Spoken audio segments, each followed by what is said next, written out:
Assalamualaikum warahmatullahi wabarakatuh. Alhamdulillahi rabbil alamin. Wassalatu wassalamu ala asyrafil anbiya wal mursalin.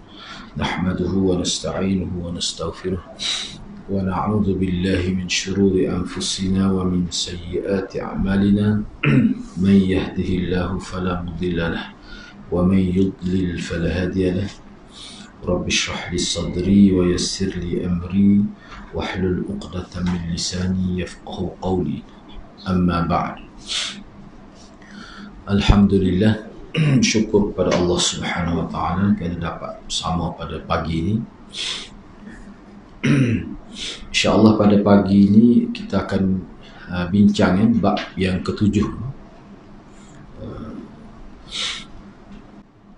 termasuk syirik kepada Allah, memakai gelang atau kalung, benang dan sejenisnya sebagai pengusir atau tangkal untuk mengelakkan diri daripada mara bahaya.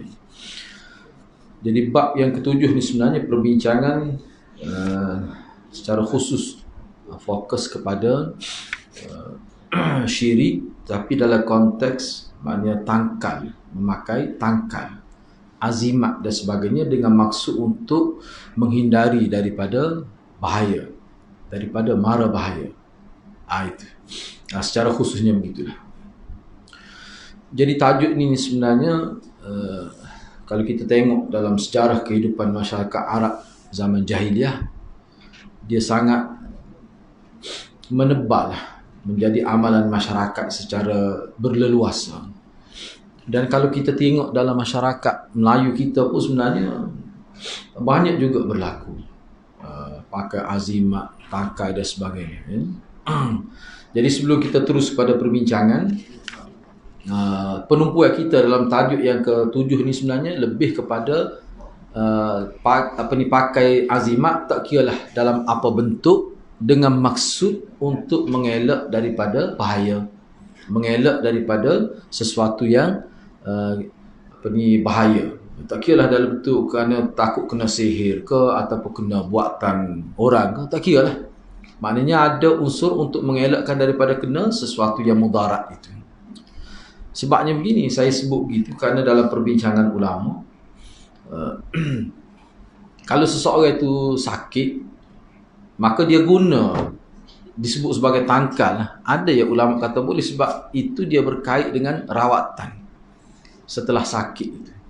Ini tidak ni. Bab yang ketujuh ni dia berkait dengan tak kena lagi. Pakar tu maknanya untuk supaya tidak kena. Dan saya dapat maklumat kata COVID ni pun ada juga orang pakai tangkal. Dia gong ni banyak ni gong ni. Ada juga berlaku begitu. Wallahualam. Ada disebut pada saya begitulah. Bagi dia mana satu ikhtiar lah. Tak apalah, kita pun tidak kata syirik. Ulama kita pun tidak bermudah-mudah kata kata syirik selalu secara total, itu tidak juga. Cuma dia mesti dibincang lah perkara tu. Sebab apa? Sebab perkara ni dia menjadi amalan golongan musyrikin dulu. Tu perlu kita tahu. Dan masyarakat kita dulu pun tak mudah juga sebenarnya perkara-perkara gini. Boleh tengoklah dalam buku-buku agama, apa ni kita kata, sarjana-sarjana Islam di Malaysia sendiri. Setengah tu tulis buku. Asal Profesor Dr. Basri ada tulis ni. Boleh rujuk lah. Banyak sebenarnya. Segenap lekok kita kata dah orang saya. Boleh kata begitu lah. Dengan cincingnya, dengan tangkal, azim, macam-macam lah. Siapa atas kenderaan pun ada. Semua tu kira-kiranya untuk mengelak bahaya. Mengelak daripada aksiden misalnya. Mengelak daripada kena sihir atau kena buatan orang. Itu yang kita bincang dalam bab yang ketujuh. Sebab kalau seorang itu telah terkena perkara itu, dia ada perbincangan juga, dia lain, hukum dia lain. Maknanya pandangan ulama tu lain. Ini tidak ni. Sehingga masyarakat Arab jahiliah dulu pada binatang pun ada letak juga. Dia panggil watat, letak pada binatang. Baik, cuba kita tengok. Dalam hal ini ada dua hukum mengenai pemakaian gelang, kalung dan yang sejenisnya yang dipakai oleh orang ramai lah, khususnya di zaman jahiliah, sebagai tangkal ataupun azimat itu, dengan tujuan untuk tolak bala dan tujuan untuk keselamatan dan sebagainya. Itu tujuan dia pakai. Jadi dua perkara yang dimaksudkan itu. Yang pertama, jika pemakainya meyakini bahawa hal-hal ini memiliki pengaruh terhadap diri. Maknanya bila dia pakai itu ada kesan. Maknanya kalau dia pakai dengan maksud supaya tidak kemalangan, tak berlaku kemalangan. Dia anggap begitu, mempunyai pengaruh. Maknanya kita kata azimat atau tangkal yang diguna itu ada pengaruh kepada dia. Maka dengan demikian dia telah melakukan syirik akbar, ataupun setengah ulama sebut syirik jali itu, syirik yang menyebabkan rosak tauhid itu, yang membatalkan akidah tauhid itu. Ini dalam konteks tauhid rububiyah. Kena ingatlah. Alasannya dia meyakini ada pencipta selain daripada Allah. Tauhid rububiyah yang dimaksudkan di sini seperti yang kita biasa dengarlah dalam kuliah-kuliah. Tauhid dari sudut Allah yang mencipta alam ni dan Allah yang urus, dan apa yang berlaku ni tidak terlepas daripada ciptaan Allah, daripada ketentuan Allah. Itu dari sudut rububiyah. Itu maksud rububiyah.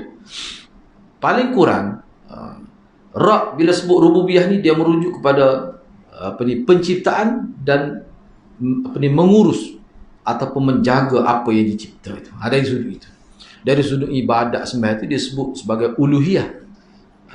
Kemudian tauhid asma' wa sifat itu dia tiga, dia panggil tauhid tiga dah. Ini sebenarnya satu kaedah pengajian ilmu akidah.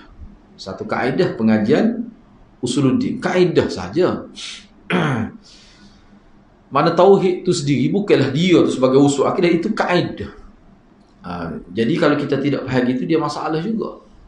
Misalnya Asy'ariyah kita kata pengajian sifat 20 ni kaedah. Sebab tu dia ada pula sifat 50.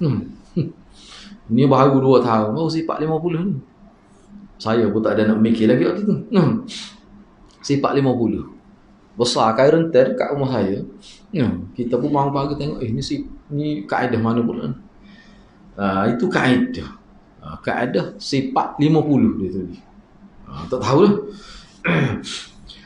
Jadi kalau hak ni, kalau dia anggap maknanya perkara itu, benda tu sendiri, azimat, tangkal dan sebagainya, itu sendiri ada pengaruh kesan atas diri dia, mana seolah perkara itulah, dengan ada benda itulah maka dia selamat. Itu maksud dia. Ni jadi syirik akbar, syirik jali. Tak kira lah apa saja. Misalnya kalau orang dulu misalnya keris, setengah-setengah. Dan keris ni pun ada yang dulu dia agak gitu diberikan kepada saya. Ada siapa kali ni saya sipil saja ya, tak ada apa pun. Jadi sejarah, saya nak sebutnya sejarah. Bila kita sebut itu dia hadiah kepada kita satu. Padi kita tengok. Dia sebutlah begini cara buat. Dia kata sebulan sekali kena guna apa ni? Kemian asak, lepas tu 5 poruk. Yalah. Tak ada apa pun kita tak guna pun cara dia buat, tak ada apa-apa pun. Jadi itu benda-benda syirik. Jadi kadang-kadang orang kita ni pelik lah. Masyarakat Islam kita ni kadang terpengaruh dengan perkara begitu. Sehingga bila letak di kepala tidur tu dia kata, maknanya terhindar daripada gangguan makhluk halus. Dia sebut begitu. Jadi kepercayaan itu sebenarnya sangat bahaya kepada akidah kita. Ini hal yang pertama ni. Mana dengan sebab ada itu dia rasa selamat. Itu sudah termasuk dalam bergantung selain daripada Allah.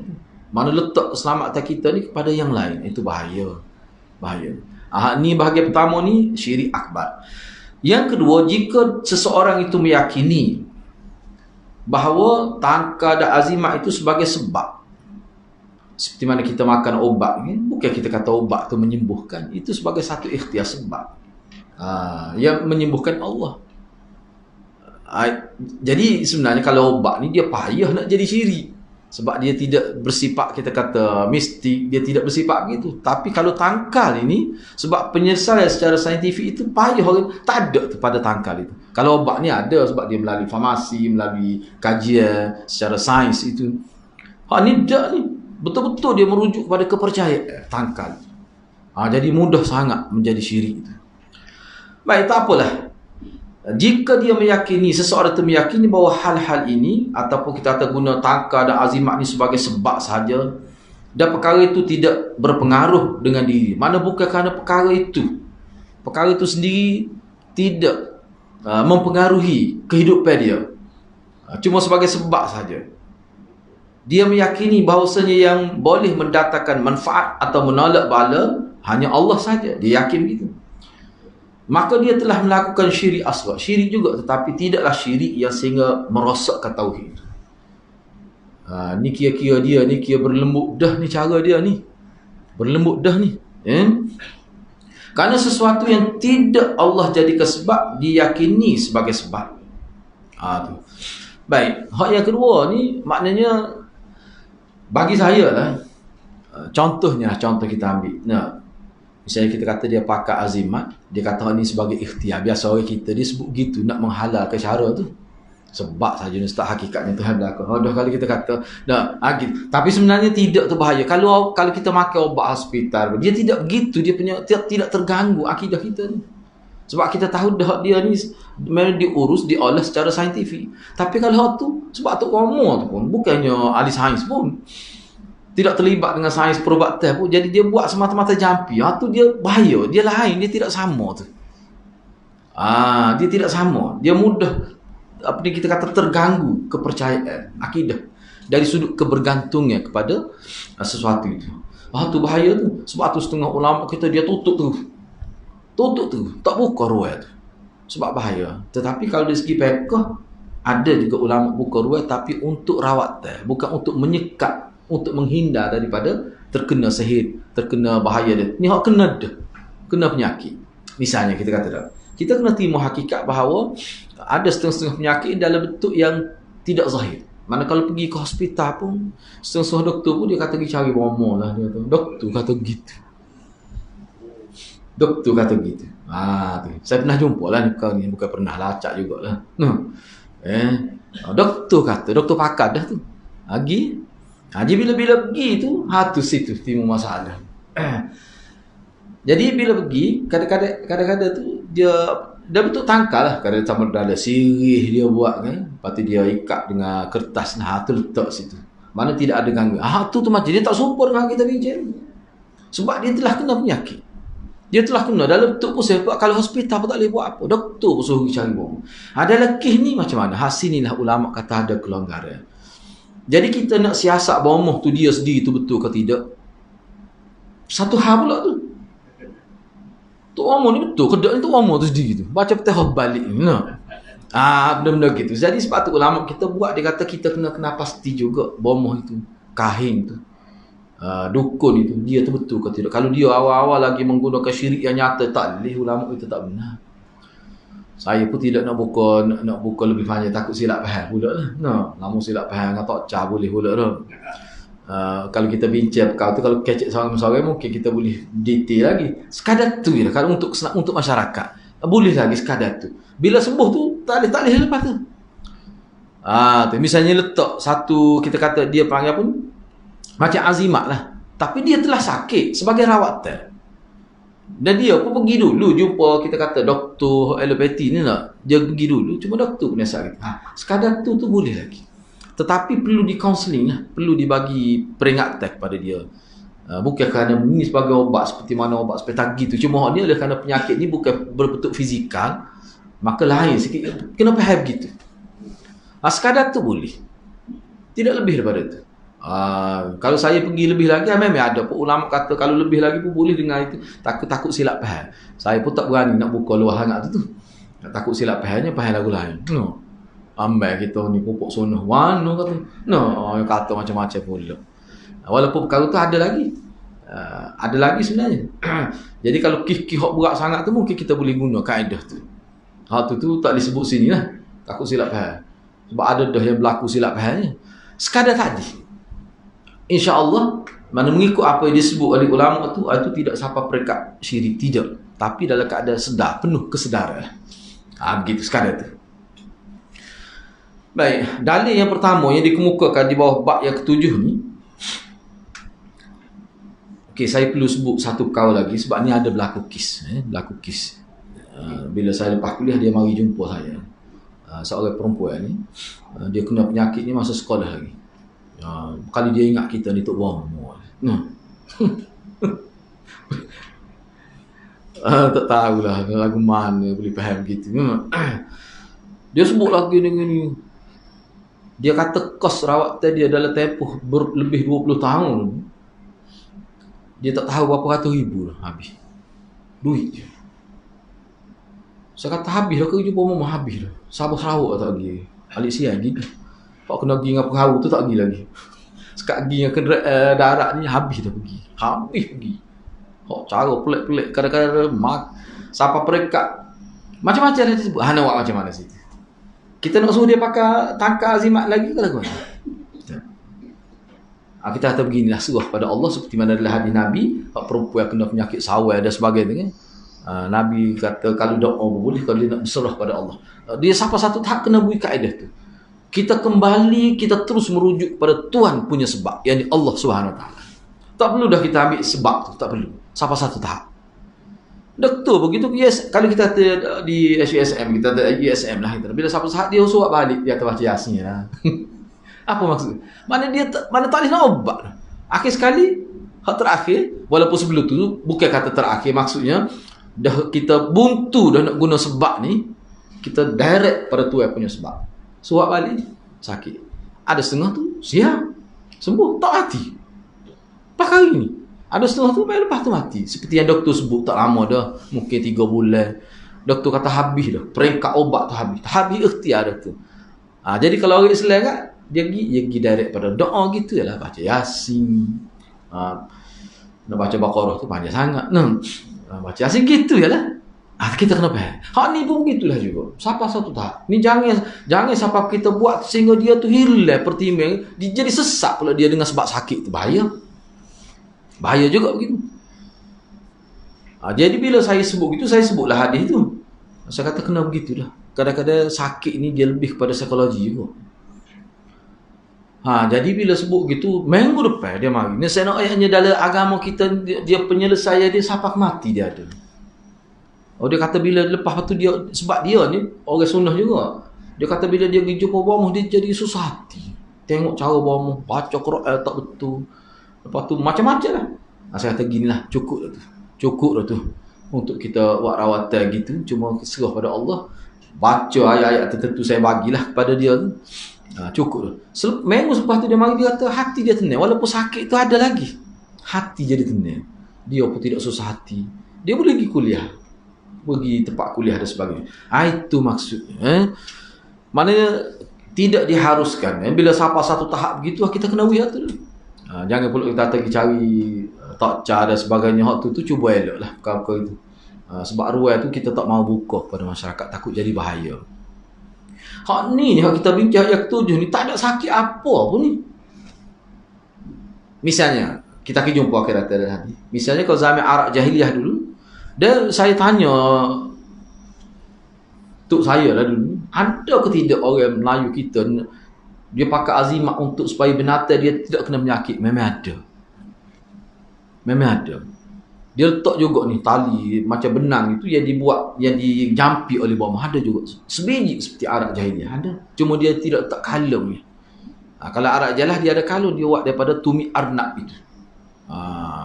Datulaika. Ada disebut gitu. Ni perbuatan ni sebenarnya sudah bersifat bergantung kepada selain daripada Allah dan sangat bahaya. Akih kayu kokal seorang ustazah kan saya sebut ni kini juga dalam perbincangan kita. Sampai pertengah jalan dia nak pergi ke al-ustaz tu. Balik semula, laki apa? Tinggal cincin. Dia kata rasa macam, kalau tinggal rasa macam ada benda tak beres. Bahaya tu. Tu bahaya tu. Nak macam mana? Orang kita ni penyakit tu. Baik, Allah Subhanahu Wa Taala berfirman, "Qul afara'aytum ma tad'una min dunillah in aradani Allahu bidur hal hunna kashifatu durri aw aradani birahmah hal hunna mumsikatu rahmatih qul hasbiyallah alaihi yatawakkalul mutawakkilun." Katakanlah, kalau begitu, kabarkanlah kepadaku tentang apa yang kamu sembah selain Allah. Afara'aytum ma tad'una min dunillah. Coba kamu cerita, apa pandangan kamu terhadap orang yang sembah sesuatu selain daripada Allah? Sembah selain pada Allah. Cuba sebut. Cuba kamu bagi, kita kata bagi penerangan lah sikit. Apa faedah dia? Apa kesan dia? Kamu rasa macam mana bila kamu sembah dia? Berhala-berhala tu lah. Jadi ni sangat tajam sebenarnya kata-kata dalam surah ayat ini ni. Sebab apa? Sebab berhala itu orang kafir Quraisy dia tahu dia yang tebuk mata berhala. Dia yang ukir berhala. Apa pandangan kamu kita semua berhala? Daripada hati dia. Itu cara pendekatan Quran. Jika Allah nak mendatangkan bencana kepadaku, apakah mereka mampu menghilangkan bencana itu? Katakanlah Allah nak kenakan pada kita nak apa-apa mudarat lah. Berhala itu yang kamu semua yang ada dalam bentuk arcah begitu, dia boleh ke tidak mengelak, menghindari, menyekat, boleh ke tidak? Ni. Atau jika Allah nak memberi rahmat kepadaku, apakah mereka dapat mencegah rahmat Allah itu kena aku? Nabi tanya penduduk pokok musyrikin, katakanlah, cukup dah. Allah tu sudah cukup untuk kita. Kepadanya lah, kepada Allah lah orang-orang yang bertawakul, berserah diri. Ini surah Az-Zumar ayat 38. Ni sebenarnya dialog dalam ayat ini antara Nabi dengan pokok musyrikin ni sebenarnya secara logik lah. Secara logik. Mana cuba fikir secara fitrah tu. Ya ke? Sebab dalam kisah ni dia ada sejarah Sayyidina Abu Bakar sendiri. Kalau kita tengok dalam hadis, Sayyidina Abu Bakar dia sebut dia. Sebab Sayyidina Abu Bakar ni salah seorang yang tidak pernah terlibat sembah berhala. Cuma dia sebut masa dia kecil-kecil dulu, ayah dia pernah bawa dia pergi jumpa berhala di rumah berhala. Jadi ayah dia macam saya tengok daripada riwayat tu, ayah dia bawa dia masuk ke rumah berhala, ayah dia pun tinggal dia di situ supaya dia menghayati lah Tuhan dia. Ayah dia pun keluar. Dia cerita. Bila dia berada dalam balik, dia tengok ke berhala, dia duduk kelih ke berhala. Kemudian dia kata kepada berhala tu, dia kata bahasa lapar ni, dia kata. Dia kata ke berhala tu, dia kata tak ada kau makan-makan ni. Dia tanya berhala tu. Dia kata berhala tu senyap. Sanam tu senyap tak kata apa. Senyap tak kata apa. Nak kata ada benda, nak kata tak ada benda. Muka batu. Lebih tian ni asalnya. Batu. Cuma diukir dalam bentuk arca, dalam bentuk rupa, lembaga. Dia pengalaman hidup dia masa kecil. Jadi dia tak boleh terima perkara tu. Itu pengalaman dia. Cuma kita kena ingatlah, sesuatu yang tidak logik pada akal yang waras ni, bila dia sudah kena, sudah masuk, sudah terkena, kita kata, hak tak logik tu pun jadi logik. Ni bahaya bab akidah ni. Sehingga pengalaman kita kata sahabat-sahabat kita lah yang terlibat dengan kaunseling, orang yang terlibat dengan ajaran salah ni, kalau dia tak boleh jawab, dia akan diam. Itu sifat akidah gitu. Sebab kita lah kadang-kadang sesuatu yang kita yakini dalam agama ni, kita tak faham pun. Cuma dah sabit dasar Quran, sabit dasar hadis, kita terima. Tapi kadang-kadang bila nak sebut pun, kita pun tak tahu nak sebut macam mana. Tapi kita terima. Sebab apa? Sebab dalil dia tu mana kemah lah. Jadi orang-orang yang terlibat dengan ajaran salah pun begitu juga sebenarnya. Contohnya kita kata pengikut ayah Pin tu lah. Beberapa orang yang sebut pada saya yang bahagian kaunselor dia lah. Semasa dia kaunseling tu, dia tak boleh jawab, dia senyap. Dia tak tahu. Jadi kita duk kecek seorang. Akhir sekali cuma lari tobik gitu ya. Tak berubah juga dia. Sebab itulah ajaran salah dalam konteks akidah ni, dia kena sekat awal-awal. Jangan jadi sampai terlekat dalam hati. Bila dia sudah anggap perkara tu begitu dalam konteks akidah, walaupun salah, walaupun tidak rasional, payah nak buat. Payah nak buat. Itu bahaya tu. Sebab itulah peranan masyarakat Islam, khususnya kerajaan, dia kena tahu punca tu. Sebab tu kalau kita baca kitab berkenaan dengan ajaran salah, punca ajaran, dia akan sebut juzud dia tu. Dia panggil juzud. Juzud ni punca, tunas daripada mana. Kadang-kadang punca tu tidaklah syirik lagi, tidaklah sesat lagi, tapi dia boleh membawa kepada situ. Misalnya ghuluun fis salihin sebagai contoh. Terlalu memuja orang salih, terlalu berlebihan. Itu salah satu punca. Tak jadi kafir selalu, tak jadi sesat selalu, tapi dia akan pergi situ. Jadi kita sebagai orang agama, sebagai kita tokoh agama atau kerajaan, dia kena sekat awal-awal lagi. Bila ada pengikut dia nampak taksub pada dia, kena sekat awal. Sebab bila sampai ke situ, susah nak buat, payah nak buat.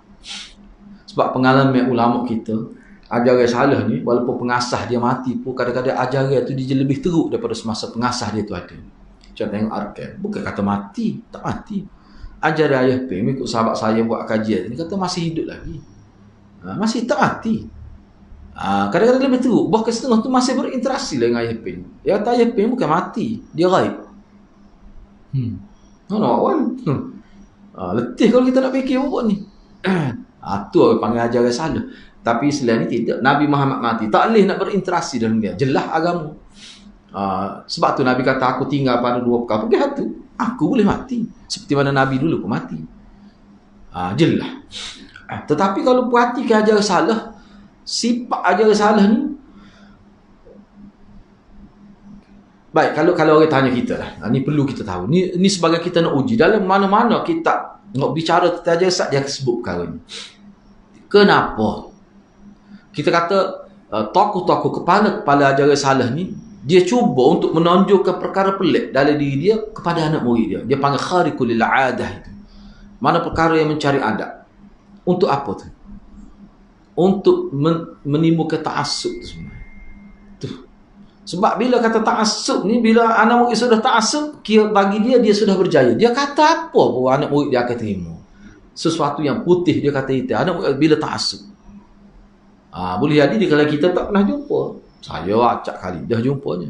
Nah, misalnya saya sebut tu lah, dia tak berani nak sebut tentang kesalahan guru dia. Walaupun dia nampak salah, apa guru dia tahu, walaupun jarak 500 km. Tu apa tu? Ta'assub. Sebab guru dia sebut perkara pelik-pelik tentang dia. Anak murid percaya. Bila anak murid percaya sampai satu tahap tu, jadi betul semua. Dan sebenarnya hak ni lah juga. Bila kata dia mimpi jumpa Nabi, lepas tu daripada mimpi jumpa Nabi naik satu tahap jadi yaqazah, jumpa secara sedar, lepas tu naik satu tahap dia bukan lagi jumpa Nabi mari jumpa dia. Semua tu ke arah tu sebenarnya. Sebab kalau kita tengok ulama Islam, bahkan kita kata para sahabat sendiri pun tak ada guna kaedah tu untuk supaya orang kagum pada dia, tak ada. Sebab apa? Sebab wali Allah yang sebenar, dia akan bawa umat ni supaya bergantung pada Allah, bukan bergantung pada dia. Itu sifat wali Allah. Jadi kalau dia buat apa ni, kita kata dia urus pengikut dia latih pengikut dia supaya ta'assub pada dia dengan cara tadi lah. Ada perkara-perkara pelik, itu sebenarnya wali syaitan, bukan wali Allah. Tu jelas dalam kitab sebut, Ibn Taymiyah sebut dengan terang. Perkara-perkara bahaya. Sebab itulah Imam Abu Hanifah bila ada perkara pelik berlaku, dia doa supaya Allah buat, jangan ada lagi perkara. Dia bimbang takut orang sesat. Sebab Imam Abu Hanifah pun ada juga sejarah hidup dia berlaku perkara-perkara pelik pada dia. Lepas tu dia tak mahu. Dia doa pada janganlah Allah beri dia kasyaf sesuatu perkara. Bahaya. Tu wali Allah. Sebab dia nak jaga akidah masyarakat. Baik. Hak ni penting sangat pengajian bab yang ke-7 dan bab yang ke-8 yang kita akan bincang akan datang. Kenapa? Kerana hak ni sebenarnya dekat sangat dengan masyarakat Melayu kita. Lah ni pun ada lagi. Baik. Syarah kepada ni dalil yang pertama.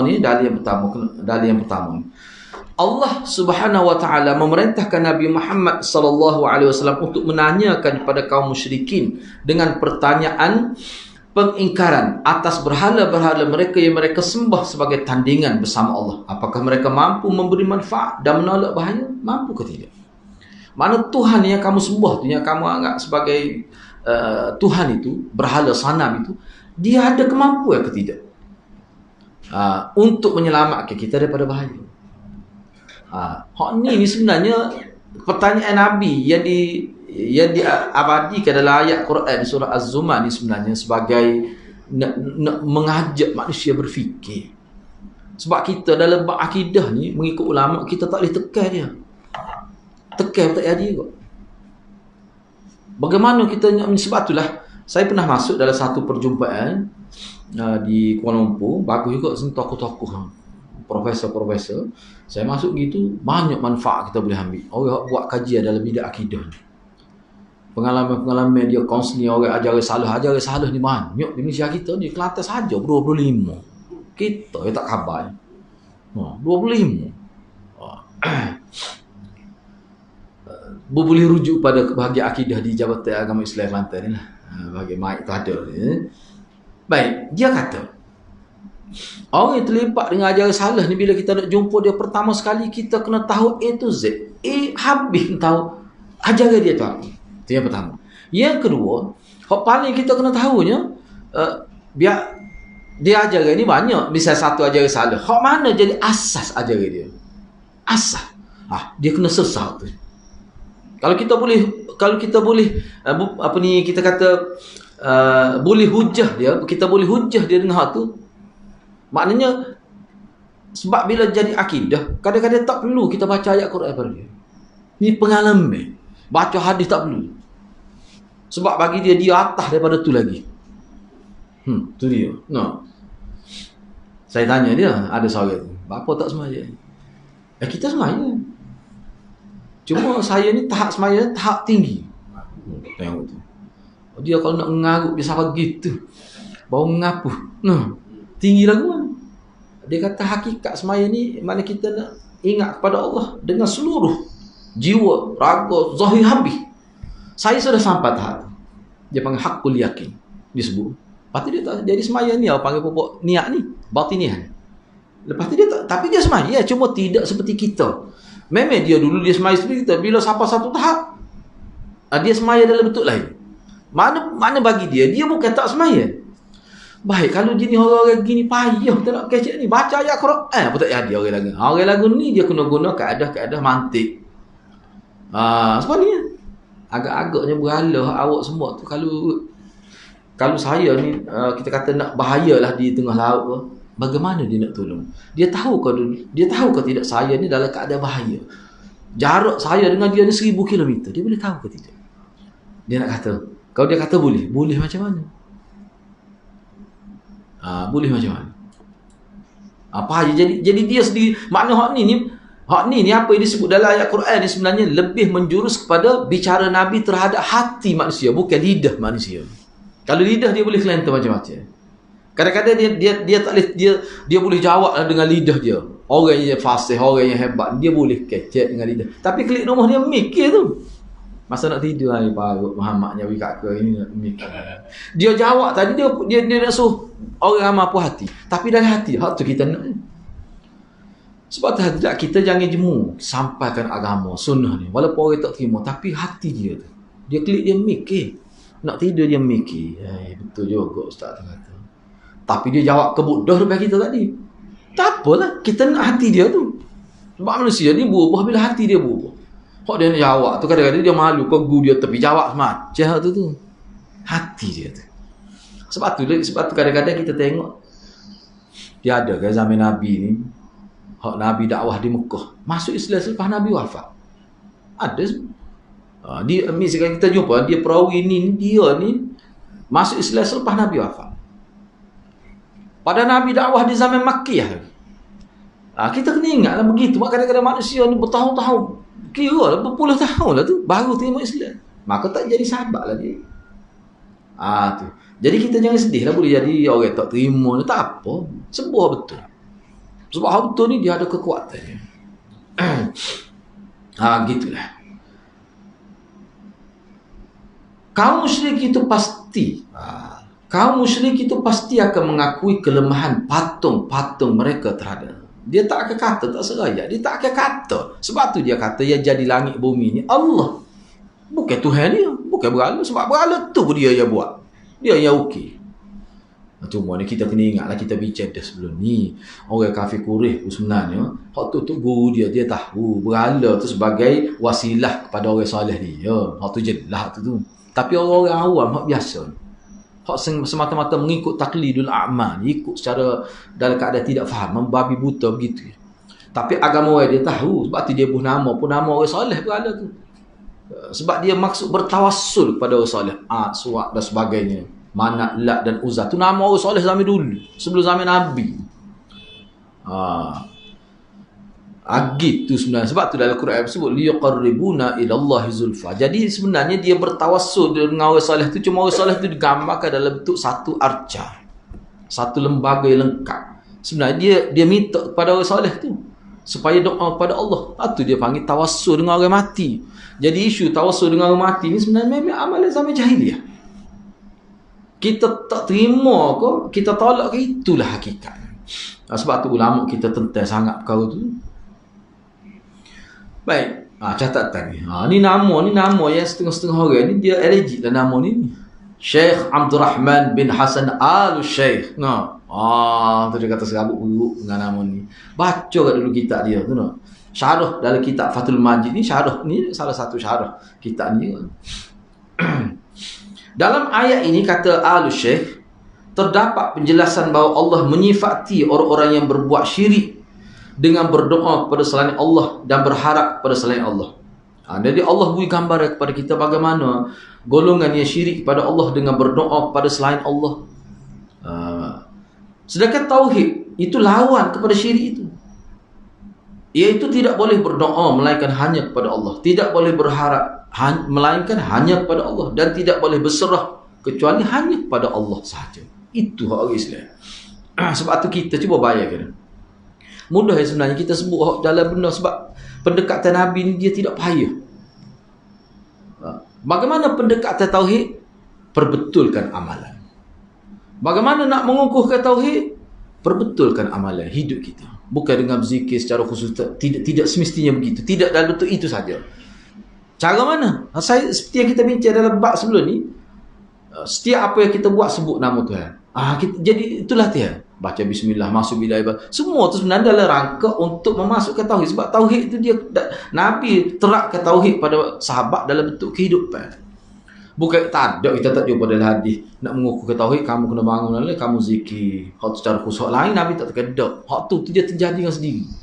Hak tu salah satu sukat tes saja Nabi beri. Hak lain lagi masuk bila air baca ni. Semua sebut nama Tuhan. Nak buat apa pun, nak pakai baju, nak tanggalkan baju, keluar bilik air. Bahkan ulama kata ketika dalam bilik air, ketika kita sedang itu pun boleh lagi kita ingat pada Allah dalam minda kita. Tak salah. Sebut pada lidah saja tidak boleh. Semua tu dalam rangka untuk supaya kita sentiasa ingat pada Tuhan. Hak tu sebenarnya tu cara dia. Bukan dia pergi masuk dalam gua nak bahan putih 30 hari, nak 40 hari. Nah. Ada jumpa. Saya pernah pergi. Mujur juga saya ada pengalaman tu. Kita pergi Bukit Keluar.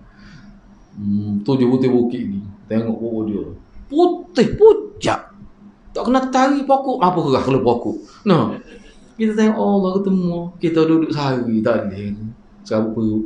Nah. Tapi manusia ni dia rasa tenang. Ada tu siapa bertahun-tahun dalam hutan duduk. Anak murid wagi makan ni. Kita kata wagi wak gapo. Bahaya rupuk gitu. Tak wagi. Bila sakit mari berubat. Saya pergi ziarah dia. Dia dulu guru kita juga. Dulunya. Tak tahu dia sesak gitu. Meninggal. Tapi pengalaman tu bila kita baca kitab, oh betul, patut Islam tentang sangat jadi kalau kita nak dekat ke diri kepada Allah SWT, kita terapkan sunnah dalam kehidupan kita. Itu sebenarnya cara hak tu selamat. Kalau zikir pun zikir cara Nabi. Sebab tu kalau zikir betul-betul mengikut kaedah yang Nabi sebut, tak jadi pening zikir tu. Ni siapa zikir banyak kan lah kita tengok siapa cabut serban zikir. Kocok dia. Boleh hadirat tengok dalam YouTube saya ada dalam majlis. Kata-kata bahaya buat ni no. Kita berdiri beromu. Aku tobat dah tak pergi kata ke guru sebelah ni. Apa berzikir? Cabut serban tu. Dia pala dia lengok hu kita kelihatan bahaya. Jadi kalau kita sebut dia orang marah tapi sesak tu. Tak jadi kafir. Saya tak kata kafir, cuma sesak. Sesak ni dia banyak peringkat. Kita kena faham tu Sebab tu saya untuk masyarakat mana-mana pun kita tekan mudah. Sekarang ni kita nilai setiap orang tu betul ke tak dengan Nabi. Kalau tak serupa, jangan kata sesak. Tak serupa kita tolak betul. Tu mudah. Kita nak hukum sesak, dia perlu pada ilmu lain pula tu. Nak kata dia kafir jangan. Cuma kita kata ni bukan pembawakan Nabi. Bukan pembawakan Nabi. Cara zikir lagi ni bukan pembawakan. Tak rasa kafir lah. Jangan mudah-mudah kita ni. Kena beringat juga. Ni bukan pembawakan Nabi. Hak sahabat bawa tidak gini. Cukup dah untuk kita memperingatkan masyarakat. Jangan ikut ni kumpulan ni. Jangan ikut orang ni. Kadang-kadang setengah orang kita ni dia nampak sesak ni supaya hak tu tak perlu mufti. Orang kampung boleh nampak sesak kalau hak jenis gitu. Hak jenis mari dengan cara lain. Hak sakit kepala ni. Nampak jauh mata berbuka jari-jari. 4 kali sehari ya buka mata. Hak ni hak bahaya.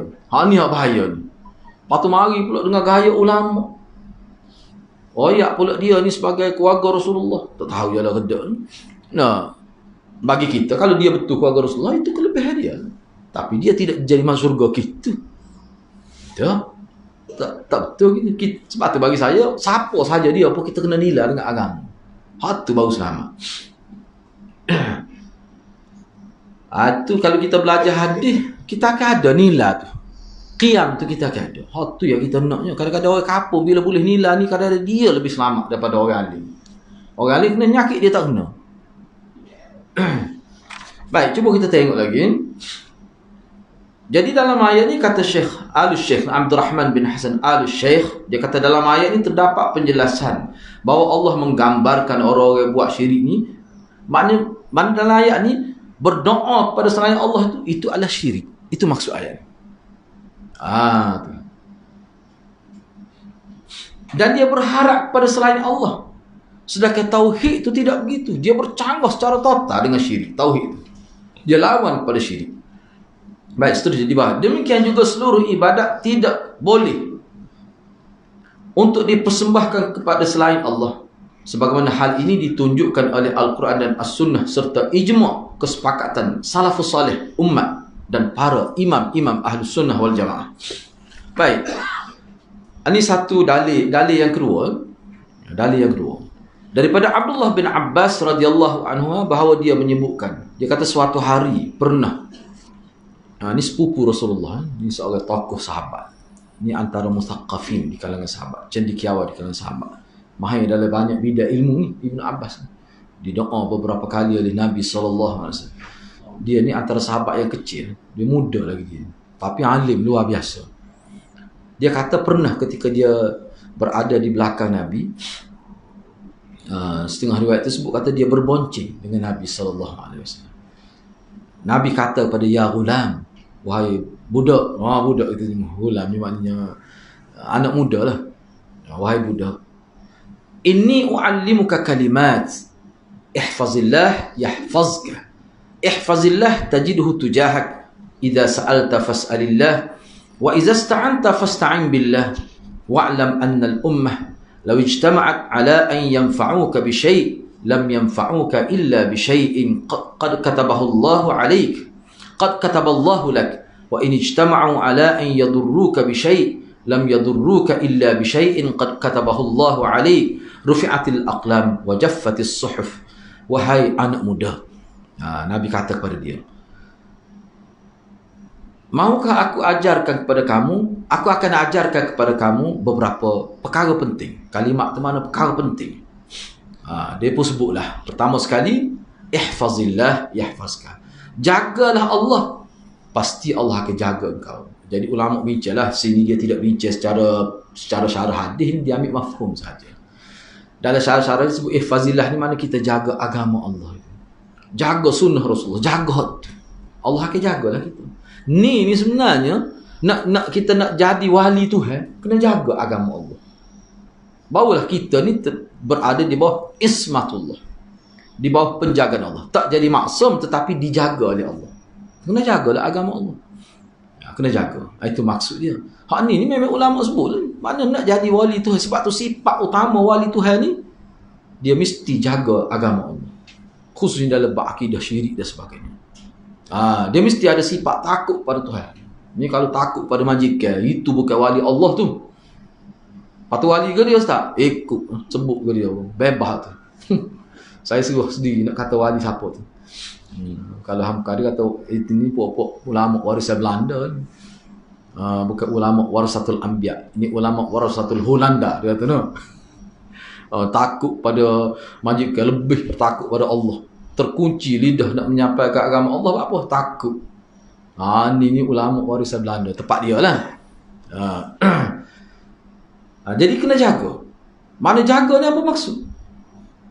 Jaga ni maksudnya kita sanggup korban kepentingan diri untuk agama Allah. Tu ada juga ulama kata begitu. Allah pasti akan jaga engkau. Bila engkau ihfazillah, jagalah Allah. Kali kedua Nabi sebut, tajidhu tujahak, engkau akan dapati Allah berada di hadapan engkau. Maksudnya apa? Mana Allah bimbing engkau tidak akan jadi sesat.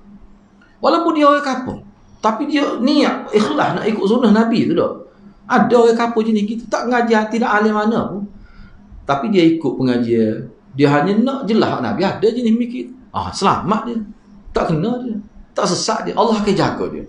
Tapi kadang-kadang orang alim ketok kita kata dok. Alim yang kira. Tapi banyak takwil perkara agama. Allah tak jaga dia. Jadi kalau kita betul-betul kita nak Allah jaga kita, Allah selamat, kita kena jaga agama Allah. Sunnah lah kita bincang dah dalam bab pertama, sunnah. Baik. Idza sa'alta bila engkau mohon sesuatu, fas'alillah, kena mohon kepada Allah. Ni maknanya dalam perkara yang di luar bidang kuasa makhluk. Kalau kita kata mampu nak minta tolong dia tolak, tu tak apa tu. Jangan berdoa ya Allah tolonglah tolak kereta kita ni nak. Tu bodoh tu bagi tu. Ni perkara hakikatnya manusia boleh buat biasa tak apa, dia kita boleh perkara tu. Tak keliru tu. Nah, kita sakit minta tolong dia beli makan ni. Tu tak apa, semua orang boleh faham tu. Tak berkait dengan agama baru boleh faham tu. Hak ni dak ni minta tolong, minta sesuatu di luar kemampuan manusia. Berkait dengan masa hadapan, berkait dengan sembuh sakit, itu di luar bidang kuasa manusia. Baik. Wa iza sta'anta fasta'in billah. Bila kamu mohon pertolongan kepada Allah. Ini pun di luar bidang kuasa manusia. Kalau dalam bidang kuasa manusia tak apa. Tapi kalau kita tengok dalam hadis, seni hadis ni, bila orang tolong kita, naknya penjaga akidah, sebelum kita kata syukrallah, kita kena kata alhamdulillah. Dalam hadis resmi. Orang buat baik pada kita, ni naknya tauhid lah ni. Sebab tu dia tolong kita tu majazi saja, tu hakikinya Allah. Allah sebenarnya hakikat melembutkan hati dia timbul simpati untuk tolong kita. Sebab tu kita kembali pada Allah dulu. Alhamdulillah, terima kasih banyaklah. Alhamdulillah tu Allah. Terima kasih banyak, terima kasih dia. Hal tu termasuk adab Islami tu. Adab Islam kita terima kasih sebab dia buat. Tapi hakikat sebenarnya tak boleh tinggal tu. Yang Allah Subhanahu Wa Taala tu cara agama. Baru orang tidak boleh memperlembukan kita tu dah. Tak ada dah memperkuda kata dia sipar tu. Untuk guna mana dah tu lah ni. Jadi gitulah sebenarnya. Jelas sangat jelas agama ni. Cuma masalahnya bila kita nak takwil jadi lain. Wa'lam, ketahuilah. Ni mana kalau kita cuba kita perhati cara Nabi, wa'lam, ketahuilah. Nabi nak kemah lagi akidah tu. Kalaulah seluruh umat berkumpul bersepakat untuk memberi apa-apa kebaikan kepada engkau, sikit saja, bisyai, lam yanfa'uk, mereka tidak boleh memberi manfaat kepada engkau, illa, melainkan bisyai'in qad katabahu Allah, melainkan sesuatu yang telah Allah takdirkan kamu akan dapat kebaikan, kamu akan dapat. Bukan kerana manusia tu kamu akan dapat, kerana Allah telah takdirkan kamu dapat. Sebab tu kita kembali pada Tuhan dia lah. Sahibu, kita kata khaliqul makhluqat itu. Begitulah juga Nabi kata, wa in ijtama'u ala an yadurruka bi syai', sekiranya seluruh umat ini sepakat untuk mengenakan apa-apa mudarat sedikit sahaja kepada engkau, bukan banyak, sedikit sahaja, mereka tidak boleh buat begitu. Kecuali kalau kena juga, maknanya perkara itu telah ditakdirkan oleh Allah kena. Nabi sebut rufi'atil aqlam, mana ketentuan takdir ini sudah selesai dah. Saya terjemah mafhum gitulah. Asal keterjemahan telah diangkat pen tu. Maksudnya seolah-olah menulis takdir manusia ni sudah selesai maksudnya. Walaupun hidup kita tak selesai lagi ni. Dia tengah hidup lah kita ni. Tapi ketentuan kita telah selesai. Hak ni dia panggil dalam ilmu Allah. Kalau mengaji sifat 20 dia kata tepat takluk takdir ni ilmu Allah. Tu kalau mengaji sifat 20. Hak tu boleh faham lagi tu. Kalau ada mariak lain pula sakit kepala. Tu boleh faham lagi. Tepat takluk dia panggil. Bila sebut takdir ni, dia kita tepat, bila sebut takdir ni dia berkait dengan apa? Berkait dengan ilmu Allah. Jadi maknanya kita tak boleh salah takdir. Sebab apa? Sebab kita tak tahu. Sebab itu berada dalam ilmu Allah. Wajaffatis suhuf, dan maknanya lembaran tempat ditulis takdir pun sudah kering dah, dakwah dia selesai dah. Hal ni sebenarnya dia bincang bab takdir, perbincangan panjang akan datang dalam kitab ni pun ada, kita akan bincang. Sebabnya kita dapati ramai juga ajaran salah ni dia bermasalah dengan takdir ni. Takdir ni satu perkara yang kalau kita faham dalam konteks yang betul, dia jadi produktif umat ini. Dia jadi hidup sebuah sahabat tu lah. Tetapi takdir ni juga kalau silap difahami, dia boleh menyebabkan manusia jadi rosak, jadi tidak membangun, jadi malas. Jadi tidak mau menggunakan kemampuan diri ni semaksimum mungkin. Apa? Dia kata kalau Tuhan tertudah kita sekarang ni, kalau sungguh tak akan lebih dah. Dia duduk situ. Tuhan, ingat orang Melayu, rezeki cupok tak akan jadi segantai. Rosok kena masuk tu. Tak betul tu. Seolah-olah situ kita boleh kata seolah-olah tu dia tahu takdir Tuhan. Sedangkan Allah beri kepada kita pahala kelebihan hasil usaha kita, bukan hasil kerja tu. Hasil kerja kita tak tahu macam mana. Kita belajar boleh ilmu sebanyak kita tak tahu. Cuma usaha dapat ilmu tu Tuhan bagi dengan ikhlas. Tu Tuhan bagi. Baik. Jadi hak ni dia perbincangan akhirat lah. Sebahagian maksud hadis ni bincang akhirat dalam bab dia, bab takdir. Sebab dulu dalam pengajian Jawharatul Tauhid ni kitab utama di pondok lah, sifat 20 kalau saya belajar ke Maulana dulu, bincang takdir ni panjang. Kadang-kadang bila bab takdir tu daripada pukul 8 sampai pukul 1. Bincang bab takdir. Sebab apa? Dia ketimur masalah. Kalau tak timur masalah mana dah kalau kita secara zahir lah. Dah Allah telah tentu dah kita nikah dengan orang ni. Patut tak akan nikah dengan orang ni. Allah tentu dah kita sakit. Akan sakit dah kita. Jadi hakikatnya ke dia kita ni? Waktu Jabariyah kata, Pokok Jabariyah kata kita ni macam lalai begitu, ikut Tuhan, serah Tuhan. Buat ke apa? Buat dosa tak apa. Kalau buat pahala, Tuhan nak bunuh aku, dia boleh juga. Tak ada apa pun. Kita ni macam sudah diprogres, perobok gitu dia kata. Sebab tu bagi dia tak penting ni. Buatlah ke mana. Sebab Tuhan lah kau. Lepas tu Tuhan nak masuk kita dalam syurga ni, aku ikut dia. Daripada dunia sampai akhirat, ikut dia.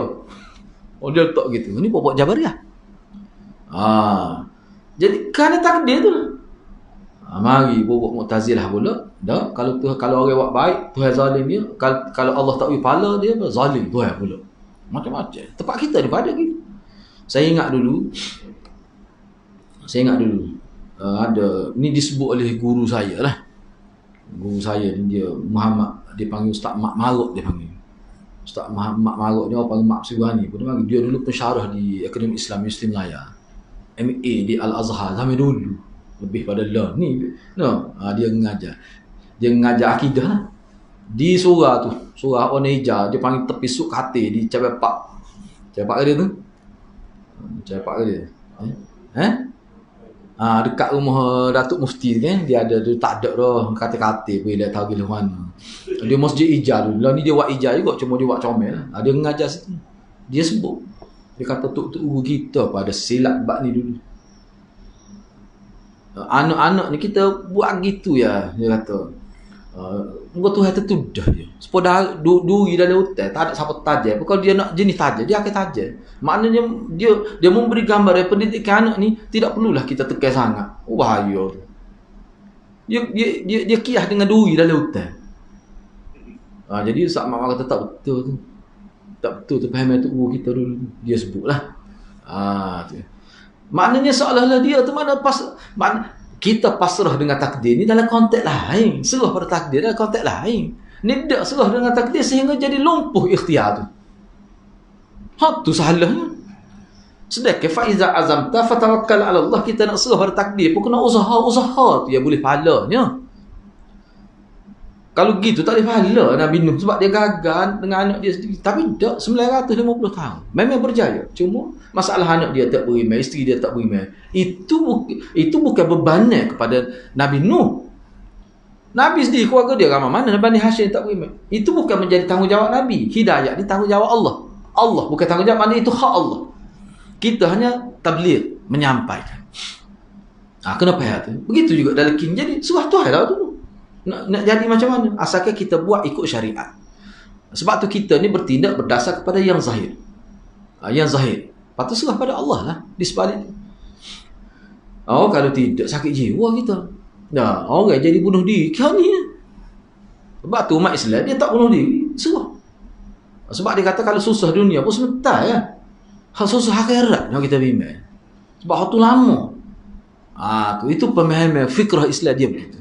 Kalau umat Islam gagal di fikrah kayak begitu, dia walaupun dia Islam, dia hidup seperti orang tidak Islam. Kau tu yang kita bimbang. Nampak jangan main lah pakai telur kelabuh hendak. Mikir seperti tidak Islam. Cara hidup seperti tidak Islam. Tu bahaya. Jadi pengajian tauhid ini membentuk peribadi seseorang. Itu sebenarnya. Dan daripada sinilah dia akan mudah memahami fiqh tu. Baik, tak apa, kita pergi lagi begitulah. Okey, faedah. Cuba tengok kesimpulan ni, faedah ni. Yang pertama, syirik adalah sesuatu yang batil. Kerana apa? Segala sesuatu yang disembah selain Allah, yang diibadatkan selain Allah, tidak boleh mendatangkan manfaat bagi penyembahnya dan tidak juga boleh menolak bala.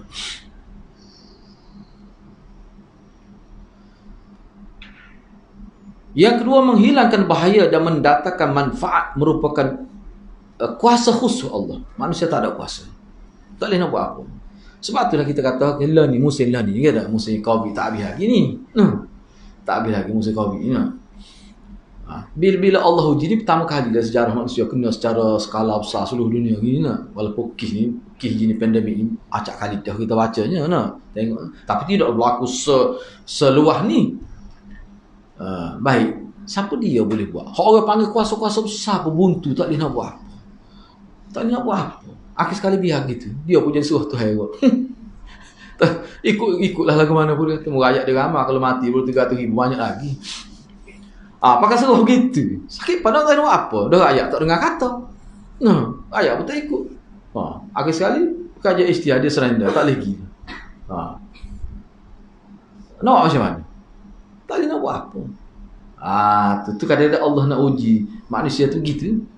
Ramai orang jadi berfikir dalam kehidupan kerana kesal daripada baru dia boleh tahu mana ada kuasa lain lah tu. Selain daripada kuasa zahir kita nampak, dia ada kuasa lain. Sehingga kuasa besar tak ada buat apa. Sehingga kita kata manusia paling gagah di muka dunia pun takut juga dengan Covid. Ada juga orang tak takut tu. Orang tak takut ni hak kelas lain ni. Hak ni pokok wali kutub ni. Ni pokok ni orang tak takut ni, hak tu lain cerita lah. Bahaya ni bahaya. Dia manusia ni siapa begitulah sesaknya. Tapi ada yang atas jawab pada saya. Mana ada tu guru dia siapa dia boleh berinteraksi atas melalui WhatsApp dengan pokok Covid ni. Covid ni. Dia boleh berinteraksi. Siapa setara tu nak macam mana? Tapi buat dia tak aware tu. Dia hantar jawab pada saya. Dia kata hak ni sebenarnya bahasa kiasan ya. Kiasan nak menyedarkan kerajaan supaya ikut agama. Sebab Covid. Jadi Covid kata aku akan lari kalau sekiranya kerajaan tu dia ikut amal Islam. Covid kata. Dan ikutlah nak payah lagu mana pun. Saya sebut kita kelih bening begitu lah kita ya. Sehingga dia sebut dia mana dia kontak Covid tu melalui WhatsApp. Kita pun nak juga tahu nombor Covid ni. Nak tanya juga mana ke Kedah nak tak pergi lagi ni, nak tahu juga. Tapi boleh dia pakai tanpa malu-malu. Anak murid dia tahu maksud tu guninya begini. Bahasa kiasan. Macam nak sindir pihak kerajaan, nak sindir ahli-ahli agama yang tidak ikut syariat ni. Seolah Covid ni Allah hantar khusus untuk menyedarkan mereka. Jadi Covid ni akan pergi kalau dia amal agama. Tu ya.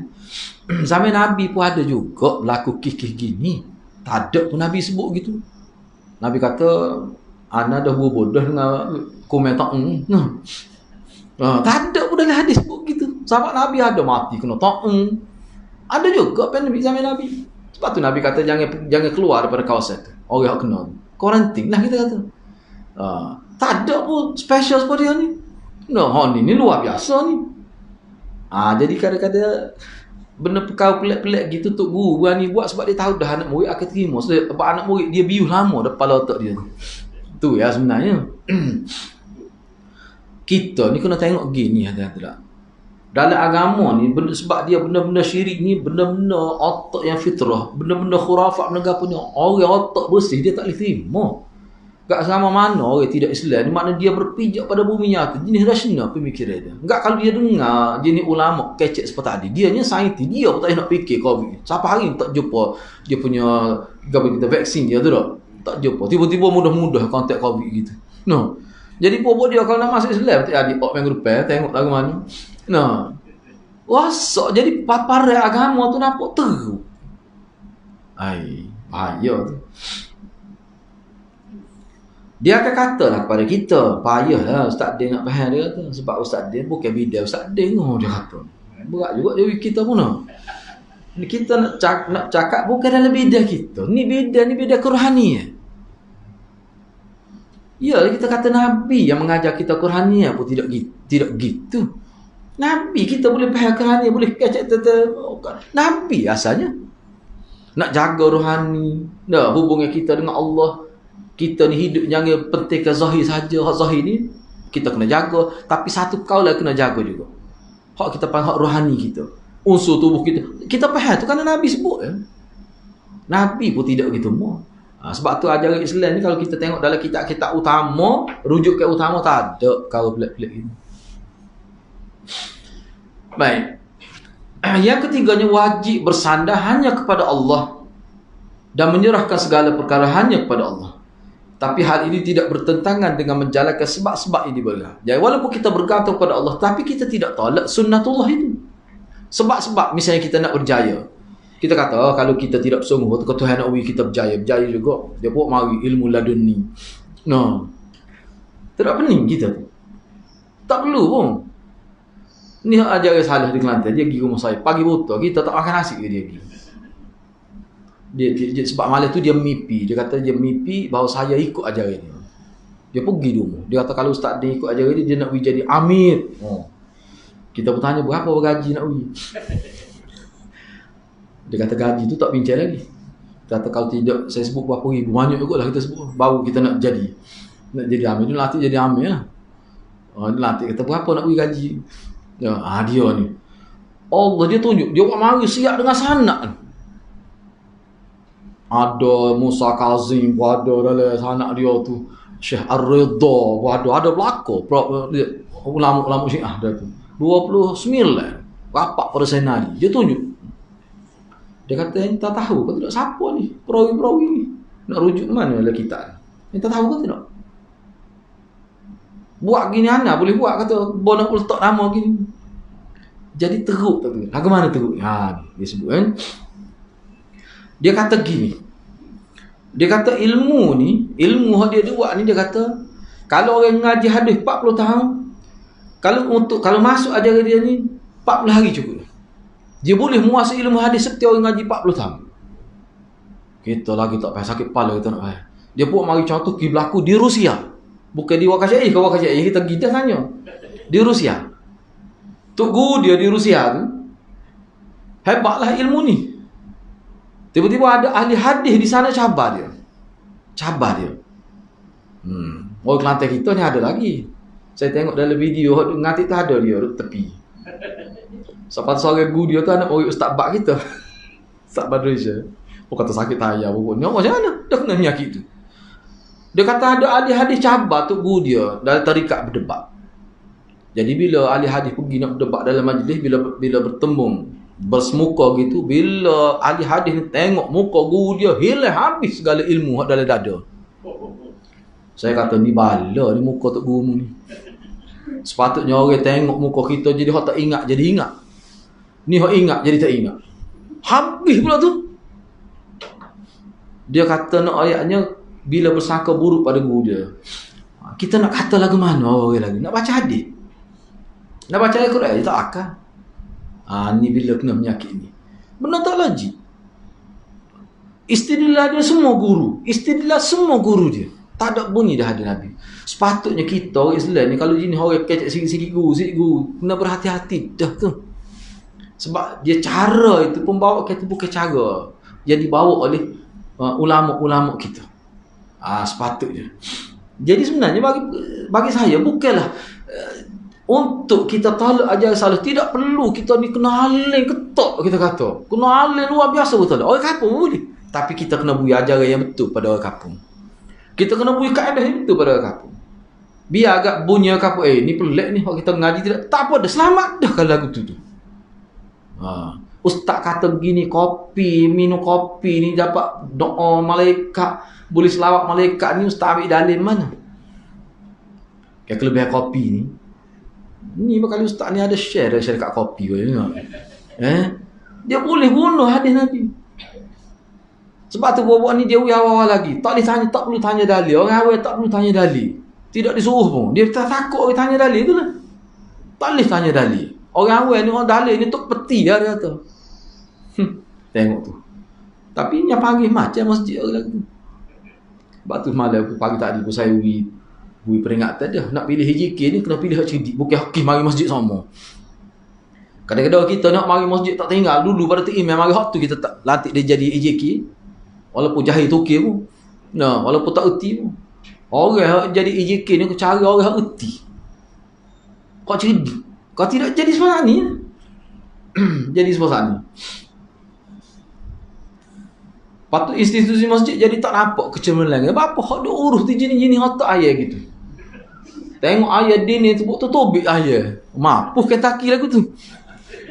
Tak jadi tu. Saya bukan apa saya sebut tu, kita kena perhati 4 tahun dulu. Mula-mula dia masuk ajaran ni, tengok tahap mana. Dia naik tahap sampai peringkat ni dah sekarang ni. Apa sebab dibiarkan tu lah. Tak tahulah tahu rupiah lagu mana. Dulu dia bukan mari gitu lah, dia mari mula-mula dalam bentuk selawat perdana gini-gini, sikit-sikit dia naik. Sebab itulah kita untuk selamat masyarakat kita kena ajar sifat sunnah tu. Gambar sunnah lagu mana? Dia tak ingat dalil, tapi kita sebut dalil. Dia faham lagu ni. Kalau ibadat lagu ni, kita nak uji gambar masyarakat ni. Contohnya misalnya contohlah, saya ambil contoh. Dalam satu kuliah saya mengajar tentang zikir Nabi, kita guna kitab Al-Adabul Mufrad jilid kedua. Kita sebut awal-awal lagi. Zikir ni semua ni semua apa ni kita kata sahabat-sahabat ada dalam peserta kuliah saya ni. Saya yakin bukan semua boleh hafal. Mungkin dia bahasa Arab, setengah tu pendek, setengah tu panjang doa. Tetapi biar kita tahu idea doa tu. Konten dia tu. Dalam doa bila kita nak doa gini lagu mana, kita tahu. Kita guna bahasa kita tak apa. Dan kita naknya bila sebut doa zikir biar dia tahu bagaimana cara kaifiat zikir. Selain daripada waktu kita kira salah dari segi agama. Kita mati gitu. Bila dia tengok tak serupa dengan ajaran Nabi, dia tolaklah. Cukup selamat untuk umat tu. Lepas tu nak hukum sesak kau kafir, hak tu tanya mufti. Ya mufti yang urus tu. Tu cukup dah. Masyarakat akan selamat dah. Kalau tidak hati-hati dah. Dia kata bukan nak jadi mufti pun tak perlu orang kapur ni ngajar dalil. Lemus ngerti dia.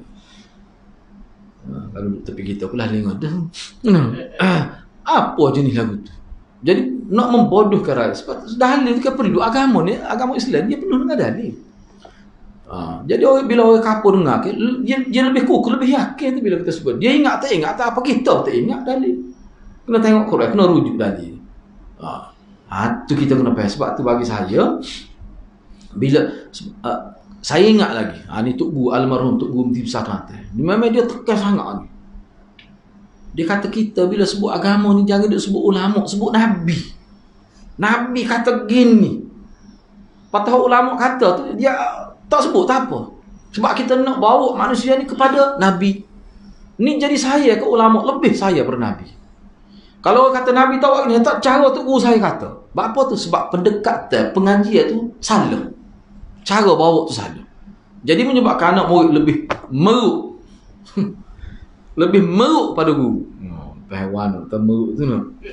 Lebih ta'asuk pada guru. Sepatut ta'asuk kepada Nabi. Sepatut kita Islam Nabi buat gini. Sahad dalil bila sebut Nabi tu dalil lah tu. Payah kita nak faham nak kata. Tu guru besar tu dia kata payah nak faham. Nak masuk obat mulut lembu tu payah ni mu dia tu. Nak masuk kan lembu ni tadi nyakit, nak masuk nak buka mulut tu tidak susah ketemu. Nak supaya ni jadi payah ketemu. Mudah ya agama daripada Nabi. Dia kata dah ulama tu Nabi, ulama sebut tu hak Nabi dah. Bahaya gitu tu. Payah tak betul bahaya gitu tu. Agama mana hak ulama sebut tu, ulama lain pun tolak. Sebab apa? Sebab tak ada dalil.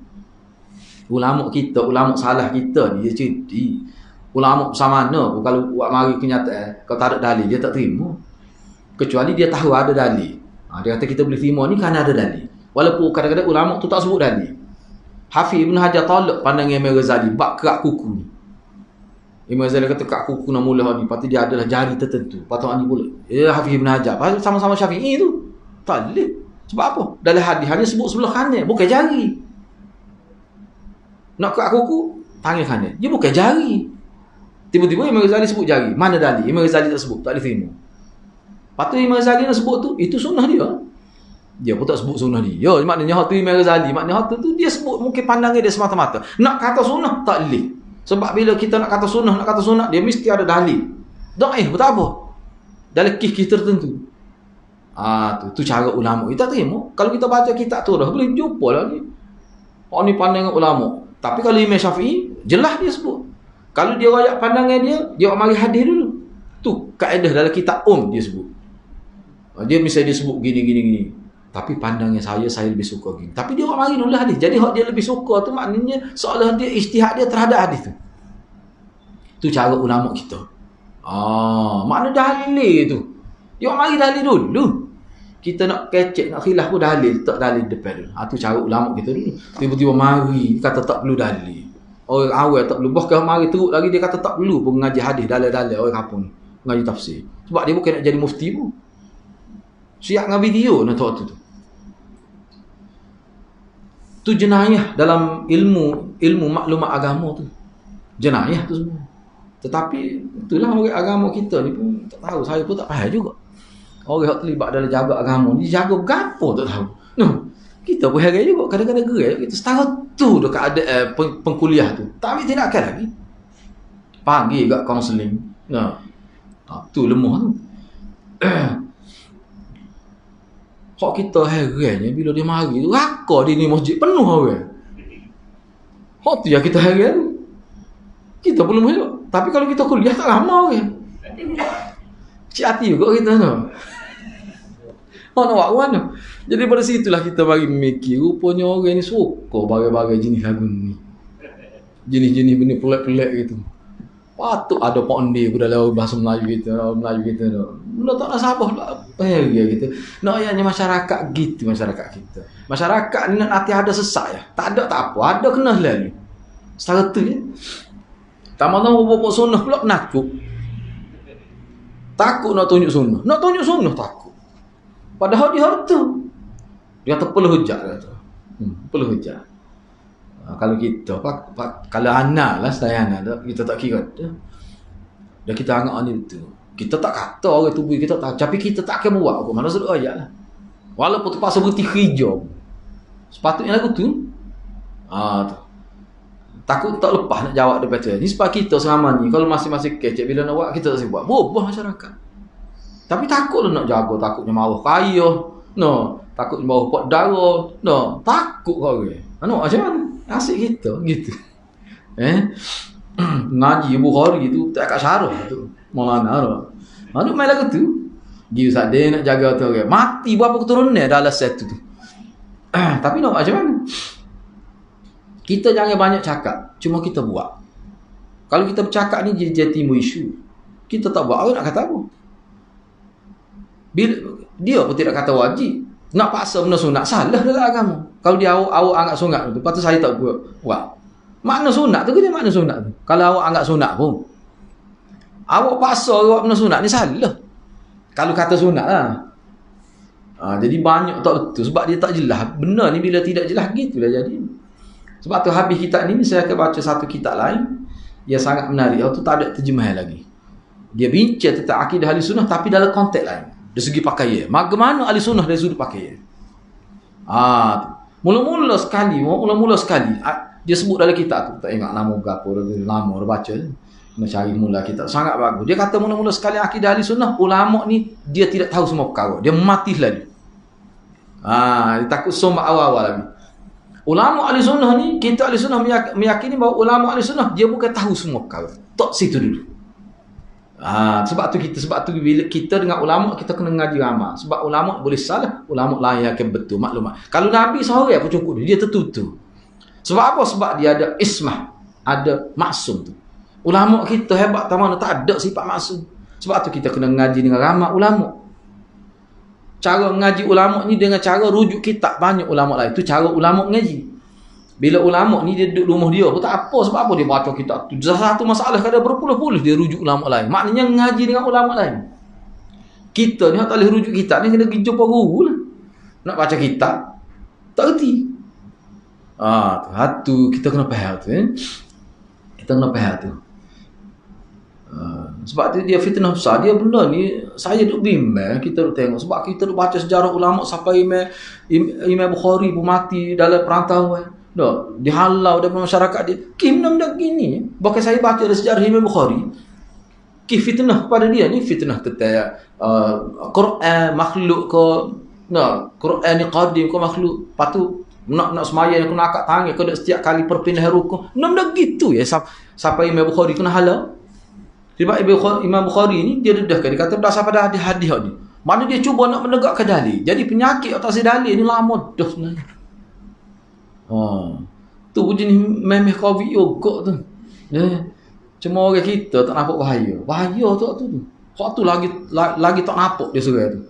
Hak ni boleh tahu juga, tengok mari tuak di dahi dah. Ni berat dah ni kalau memeh 38 no. Nampak. Hang ni tak nampak ni. Kalau tak tu nampak nombor ni. Payah nak kesah ni. Tapi kita boleh tahu dengan cara dia kecek. Cara dia uruh dalil. Cara dia uruh fakta agama. Kita boleh nampak tak betul ni. Gitulah hati-hati. Sebab tu kita lah ni.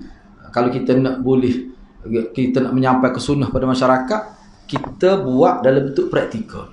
Kita mengaji sini. Klik kita amal kapung. Berlaku apa kita tak sibuk pasal hamba mengaji tidak lagu tu. Dia akan jawab gini lah biasanya pengalaman saya. Tu ustaz tu mengaji kata boleh. Berat juga kita. Dia akan berdalil pada ustaz. Kita kata dak hamba mengaji hak nabi, hak ustaz hamba tak tahu. Jadi mana ni mana sunnah ustaz lah ni, bukan sunnah nabi. Bui begitu pada tak seru banyak sangat sakit kepala. Lepas tu nak buat dah kawai tak sih. Cukup dah. Kita naknya orang mikir ya. Dia akan mikir tu kalau buat orang kita. Apa buat ni tak sih buat. Nampak jauh sangat. Nampak baik sangat. Ini tak tahan je. Tak boleh nak jaga orang buat. Ada seorang tu email tu jumpa saya. Dia kata Allah, dia kata sakit jiwa lah dia. Kata apa sakit jiwa? Kena buat ke ni mau jadi email. Kata apa? Ana tak buat tak apa dulu. Tak boleh orang marah. Kata kalau tu tak kena tu kata gitu tu. Tu email ni dia kau orang kena ikut dia. Batas maya ke main tu email ikut makmum. Tu email kata rokok lah kau. Baru dia nak rokok. Batas tak boleh maya gitu. Makmum kena ikut tu email. Sebab tu email ni kena betul tu email tu. Sebab tu dia ada pihak kerja kena betul. Kalau tu email salah kena tukar lalu tak boleh bahaya. Ni tu email paling takut dalam masyarakat. Punah jangan ni agama lagu tu. Tak boleh tidak bahaya. Kita ni ialah kadang-kadang kita nak cakap dah. Sebab saya tengok learn ni, kedudukan learn dia berat. Berat lah ni. Berat lagu mana? Kalau kita pergi sebelah Halik Sian, berat lagi. Sahabat saya sebut di Indonesia tu, memang teruk. Nak kata nak buat tak tahu nak buat macam mana. Jadi mari ke Malaysia ni, mari naik kapal terbang ni. Jadi kalau kita tidak benar awal-awal, tidak pakat cakap, bahaya. Tengok ni. Sebab sekarang ni, cuma saya tak pasti, insyaAllah untuk sesi akhir saya akan sebut berapa dah pusat pengajian yang ditubuhkan oleh pokok ribat ni. Pokok ribat ni. Di Kelantan kita pun ada dah. Bahkan bila nak diberi lesen tu, ditanya juga saya, lagu mana ustaz? Kalau nak beri lesen, kita kata tak sah lah. Dia mau tak tahu dia tu macam mana.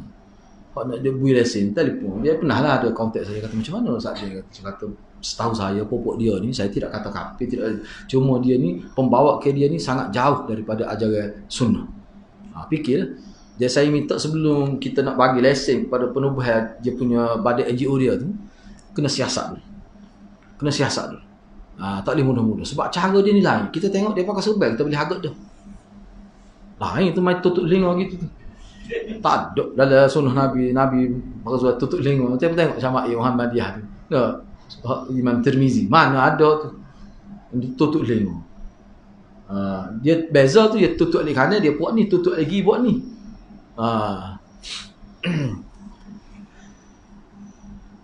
Saya ambil sikit lagi. Jadi waktu hang mudah faham. Kalau untuk orang kampung ni, untuk orang kampung ni saya sebut ni untuk buat kita bila kecek dengan orang kampung, kita tak perlu bawa dalil seperti ni, maksudnya sebut gini. Tapi kita istidlal, kitanya mudah. Nabi buat macam mana? Tu je, selamatlah. Ni ada buku saya sebut ni. 5 jilid kita ni. Dia apa ni, dia bicara tentang bagaimana cara sahabat menerapkan akidah, menerapkan fiqh masyarakat. 5 jilid. Sayyidina Umar, cara dia nak supaya orang ikut sunnah, dia akan tanya, bila dia tengok sesuatu, dia akan tanya mana, ada dalil ke tidak. Itu dia latih masyarakat. Kalau tak ada dalil, dia akan pegang lalu. Dia pegang lalu. Dia buat kira lalu. Dia kongsi lalu. Itu cara Sayyidina Umar. Tu sepatutnya gitu. Jadi untuk masyarakat ni kita bahagi yang sunnah, dan kita kata, kalau ada orang buat selain daripada ni, mana jangan ikut. Kalau nak ikut juga, kena siasat dulu. Ataupun senang ambil orang ni sebenarnya. Misalnya kita kata tentang zikir. Orang kapur nak ingat semua. Tak mungkin zikir terlalu banyak. Kita bisa misalnya untuk waktu kita ambil rekah sudah. Ambil ni. Cukup. Bak selawat ke apa. Ambil ni. Kita selawat. Selawat Ibrahim ni. Tu paling kita lihat tu. Cukup dah. 7 sini selawat Nabi ajar. Ni sampai 1000 selawat. Ada buku saya. 1000 selawat. Anak buah saya bagi. Tebal buku. Saya A4 pula tu. 1000 selawat. Selawat apa ni, Makkah apa ni? Apa? Barakiyah apa ni? Bukan Barakiyah. Barakah Makkiyah ada. Tu ni kata lebih. Banyak dah tu. Hak Nabi yang mana? Itulah Barakah Makkiyah tu, dia tidak tebal sangat buku tu, ada dengan saya. Kita tengok sedih kita. Sebab apa? Buku tu dijadikan tab oleh muslimat. Jadi ada orang main mengajar guna buku tu. Selawat ni baca ni. Jadi dia Muhammad Rasulullah tu baca lagu pula. Selawat tu tidak daripada Nabi. Kita dui pada masyarakat gitu. Kau gitu. Baik. Boleh jadi ada kalau kita kata begini. Apa salahnya Ustaz benda molek tu? Dia bukan dia sebut benda-benda tak molek, puji Nabi juga. Cuma ulama kita buat dengan bahasa dia. Ada tak kena benda-benda gini dia. Tak ada. Dia kalau benda tu tak molek awal-awal lagi, dia pun cerdik juga dia nak buat tu pun. Kalau dia buat terang, canggah tu orang kampung tak sedar. Mesti dia mari dia betul molek. Masalah sekarang ni hak molek tu dia sudah situ ke jauh lagi dia akan pergi tu. Bila kita boleh terima hak A ni tak, dia akan naik. Bila boleh terima hak stage 1, stage 2 dah. Hak akhir. Support juga arkan. Arkan ni mula-mula sahabat saya bila masuk jadi arkan tu molek mula-mula. Latih bab ekonomi gini-gini. Tapi bila naik satu tahap akhir sekali jadi gitu. Hak kita bimbangnya destinasi dia tu. Tu kita bimbing. Sebab tu kalau kita ikut Nabi, destinasi dia sampai seperti yang Nabi nak. Tapi kalau lain, dia tidak akan pergi situ. Tu bahaya tu. Kita ni kadang-kadang betul sebab sodek lah. Sodek pun belok. Dah lah ni kita tengok. Tapi orang kita ni teruk. Dia tak tahu ni orang nak bawa kita ke mana. Puak-puak ni nak bawa kita ke mana. Apakah nak bawa kita seperti mana Nabi nak bawa? Tak. Sebab cara lain. Cara lain. Sikit lagi hadiah dia sebab gini sayanya ada dah ustaz katanya, dia kata sebab kita kritik lah, kata popok ni di luar negara memang zikir dia Ya Husain Madat dah ni popok ni ada kata Ya Husain Madat tu khilaf lagi ulama tu. Dia jawab gitu, kata ulama mana khilaf. Kadang-kadang orang dia kalau popok ustaz ni tak suruh kecek mudah-mudah, tak suruh kecek lembut-lembut sangat sama-sama ustaz ni dengan orang kampung kita kena berlembut je dengan ustaz ni pakai wih lalu dah. Moga dia ustaz. Tu ustaz ni. Ulama ni juga ya. Kadang kecek. Ya Husain Madat tu tak apa lagi. Tu tinggi dah tu bahaya tu. Jadi bobok dia ni gitulah. Di Indonesia dan sebagainya. Baik. Yang terakhir hadis ni cuba tengok yang terakhir ni.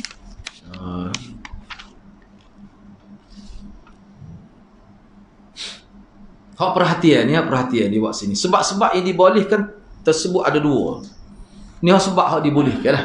Pertama sekali yang disyariat. Misalnya baca Fatihah merupakan sebab yang syar'i untuk penyembahan. Mana kalau kita nak jampi lah kita kata. Jampi secara ruqyah syar'i lah. Boleh guna ayat-ayat Quran, boleh guna. Dibenarkan.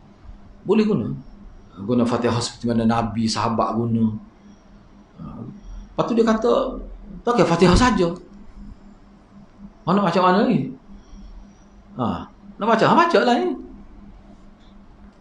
Ada yang tanya tu boleh kau kita nak halau hantu baca tabbat yada abi lahabin wa tabb. Dia kata boleh. Boleh apa tadi? Dia kata tak kena makna tu. Patah banyak masalah. Dia kalau kita nak sebut jadi payah lah. Memang lah kita tabat. Tapi kok mana pun kita tidak. Kita pun tidak suruh dia baca tabat tiada tu. Fatihah. Mana ayat-ayat akhir yang berkenaan dengan ketuhanan Allah. Berkenaan dengan zat Tuhan. Sebab syaitan takut tu mengikut ulama. Tak apalah tu. Apa yang kita minat sangat ayat kursi tu. Sebab dia sebut tentang zat Tuhan. Sebab syaitan ni dia memang dia takut. Masalah sekarang ni kita faham sekarang ni. Sebab masa tu kata aku apa lama tu. Ayat kursi. Bahkan dia kata Yasin pun dia ingat. Tu, saya dengar dia gitu. Dia cabar pula Tok Omar tu. Cuba baca Yasin dia. Dia adalah keadaan tak khabar ni kawan ni. Dia masuk dalam tubuh kawan tu. Itu. Kita pun dengar ni saya ada dalam majlis. Ni kita tengok dia bomo. Malu lah Tok Omar tu. Dia tegur Tok Omar baca Fatihah tak kena makhraj. Tok Omar Tok Omar tanya, mu tahu mana? Aku dengar sok mak aku, mak dia hok pera dia tu. Dia baca Fatihah betul tidak kamu? Malu tu Imam. Malu bukan tu Imam. Malu Tok Omar tu. Sebab tu hadirat kita kena ingat. Kalau kita dalam kiki lagu ni, kita kena faham. Sebab tu ayat Fatihah tu hak tu. Hak lain pun boleh juga. Baca tu tak apa, tapi kita kena niat gatul dengan Tuhan. Lepas tu kalau tak siap, kalau nak siap betul. Tak siap pun tak siap juga. Sebab kita bergantung dengan Tuhan. Tak mesti bila baca Fatihah jadi siap. Tak mesti. Tak ada ulama kata gitu. Cumanya tak asalnya kita ni bergantung dengan Tuhan. Sebab itulah kita dari sembuh tu satu perkara dalam pengajian kita. Sembuh tu satu perkara. Satu perkara lagi menerima takdir. Hak tu pendidikan umat Islam. Sakit tu boleh jadi kena lah ke. Lepas tu bila bom tak siap, kesal ke mana pada jiwa. Sebab tu orang Islam ni, misalnya doktor lah kita kata, dia kena tahu waktu tu. Bila dia nak cakap dengan orang sakit ni, dia kena tumpu dari sudut mana? Ikhtiar dan juga satu lagi keputusan. Dia panggil takdir. Dia kena berjelas tu. Ni kita cuba buat. Nak gini ni. Kalau semua alam tak sembuh, kita serah pada Allah lah. Cumanya kita sebut ke dia ada bahawa mana kalau sabar boleh pahala. Dia banyak perkara tu dalam bab. Kalau bab sakit saja kita nak bawa seseorang supaya memahami agama tu banyak perkara juga. Barulah orang tu tidak jadi rasa sedih. Tidak rasa jadi. Dia cuba dalam hadis sebut. Cuba tengok dalam kitab Riyadhus Shalihin. Banyak ketemu dia kemukakan hadis tentang sabar saja. Orang sakit, kematian. Ni di PCB ni sampai 5 orang mati anak. Kawan mak saya ni. Anak dia 12 orang munculnya. Mati 5, banyak lagi ada tu. Nah, 5 orang mati. Semuanya mati ketika kecil. Ketika anak tu hak jadi man ibu bapa tu. Ibu bapa paling suka. Hak 30 tahun ni tak suka dah. Nah. Kata tak klik tak apa. Nah. Ni hak ketika umur 3 tahun, 4 tahun ni. Hak masa tu Tuhan ambil anak dia. 5 orang kan. Duduk PCB ni. Dia baik dengan mak saya lah. Dia kata mula-mula anak dia mati, dia menangis. Siapa anak yang ketiga tak menangis. Jadi ustaz ada ustaz pergi kaunseling dia lah. Sabar lah. Ustaz tu baca hadis tentang kelebihan mati anak Nabi sebut adalah hadis tu. Benda-benda gitu kena beri. Barulah dia tidak akan pergi cari benda-benda yang tak pakar tu. Kalau tidak, rosak kita. Bayar ke 5 orang mati. Kadang setengah orang seorang yang mati. Kena nyakit dah. Jadi mering dah otak tu. Orang panggil ngiyah tu dah. Kalau tak kena gaya. Jadi gitulah. Sebenarnya kita kata sukatan pendidikan untuk masyarakat Islam ini sebenarnya sudah cukup. Cuma kadang-kadang sukatan itu tidak diberikan semuanya kepada masyarakat. Dia ambil sukatan lah. Sukatan yang Nabi beri dalam Quran hadis ni sudah cukup dah untuk umat sebenarnya. Padan dah. Baik. Misalnya madu disebut sini lah. Boleh jadi obat. Tak apalah kita bincang madu tu. Kira-kiranya begitulah. Cuma bagi setengah-setengah ulama dia kata makanan-makanan yang disebut dalam Quran dan hadis ni kita kena kaji pula kalau kita nak guna dia. Cuma apa yang disebut tu sebagai cadangan daripada nas supaya kita buat kajian. Maknanya bahan ini ada unsur perubatan. Kena kajilah. Itu maksudnya. Sebab apa madu ni tak boleh kita nak guna sebarangnya. Kalau orang tu ada penyakit bahaya juga kadang-kadang. Cuba tanyalah doktor. Saya pernah tanya seorang doktor, dia kata kalau orang tu ada penyakit, dia panggil saratan nuriah. Saratan nuriah ni bahasa Arab mana radang paru-paru tu. Sebab dia ada buku tentang madu dalam bahasa Arab. Memang dah saya baca tu dia kata kalau ada saratan nuriah tu memang tak boleh, tak sesuai. Tapi boleh juga. Tapi kena ambil sebesar kepala mancis tu, kena campur dengan air sedikit, air bukan air panas. Air panas tak sesuai. Air agak suam kaca. Dia tak boleh direct gitu. Cara tu doktor sebut. Jangan kita ni jadi masalah sebab apa tengok madu sebut dalam Quran. Dia pun buah lewati. No. Boleh roti sebotol mentai habis. Lepas tu berasak mana? Berasak mana kata tak ada aircon ni. Kena tukar aircon lain. Kena buh 2 horsepower pula dia kata dah. Dan nak mana? Tak ikut cara. Sebab tu Maulana masa saya belajar dia entak ni ingat jenis habatus sodak ke apa. Hak tu dia kena dos dia tu kena kaji. Doktor dengan tanya doktor. Ni saya tanya doktor ni. Doktor Faizah tu dia Doktor Faizah Ikram. Doktor Faizah. Saya tanya dia sebut tak no Ustaz dia tak boleh gitu. Mengikut kajian kita ngaji hok bidat tu. Dia tak boleh sebarang ni. Lepas tu nak capur madu, dia ingat bila capur dengan semua herba, kau banyak herba, kau kuat.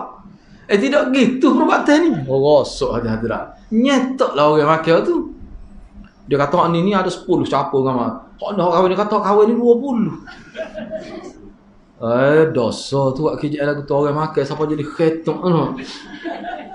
Mati sahabat saya Allah dahsyat tak boleh gitu. Kita bukan bidah kita kecek dalam bidah kita sudahlah. Hak tu tak boleh walaupun ada sebut dalam hadis bila nak guna tu kena beringat. Tu jadi ulama kita ni cerdik, dia faham agama seni hadis tu. Dia tak faham gom gitu. Dia kata kena tanya doktor lah bab pemakanan ni. Cumanya hak tu kalau nak kaji berbala lah sebab Quran sebut. Hadis sebut. Tak boleh nak ikut-ikut gitu maka tak boleh bahaya. Dia tanya doktor, mana herbon dia ada juga tu tak singgah ada juga. Nak buat lah ke mana? Nak nyah dia tu. Ada. Kau dia mari tak singgah dia. Ada bahaya. Sebabnya gini. Saya sebut. Dulu kita jual herbon tu, ada seorang doktor tu dia panggil saya, dia nasihatlah. Mojo tu tak bahaya. Dia kata Ustaz Ding, saya ni lama dekih berlaku pesakit. Tubuh dia ni jadi dalam darah dia ada benda yang tidak perlu. Dia panggil apa istilah dia? Jadi bila dia buat siasatan, dia makan herba ni dulu orang kita dulu dia rebuh tu dia ambil air ni dia main dengan kayu-kayu tu. Sebab bila dia mesing dia boleh kapsul tu kayu tu. Dedak dia tu. Dia jadi adalah dia sebut. Kata Ustaz dia kena ingat sebab tu bagi saya doktor tu kata DSM.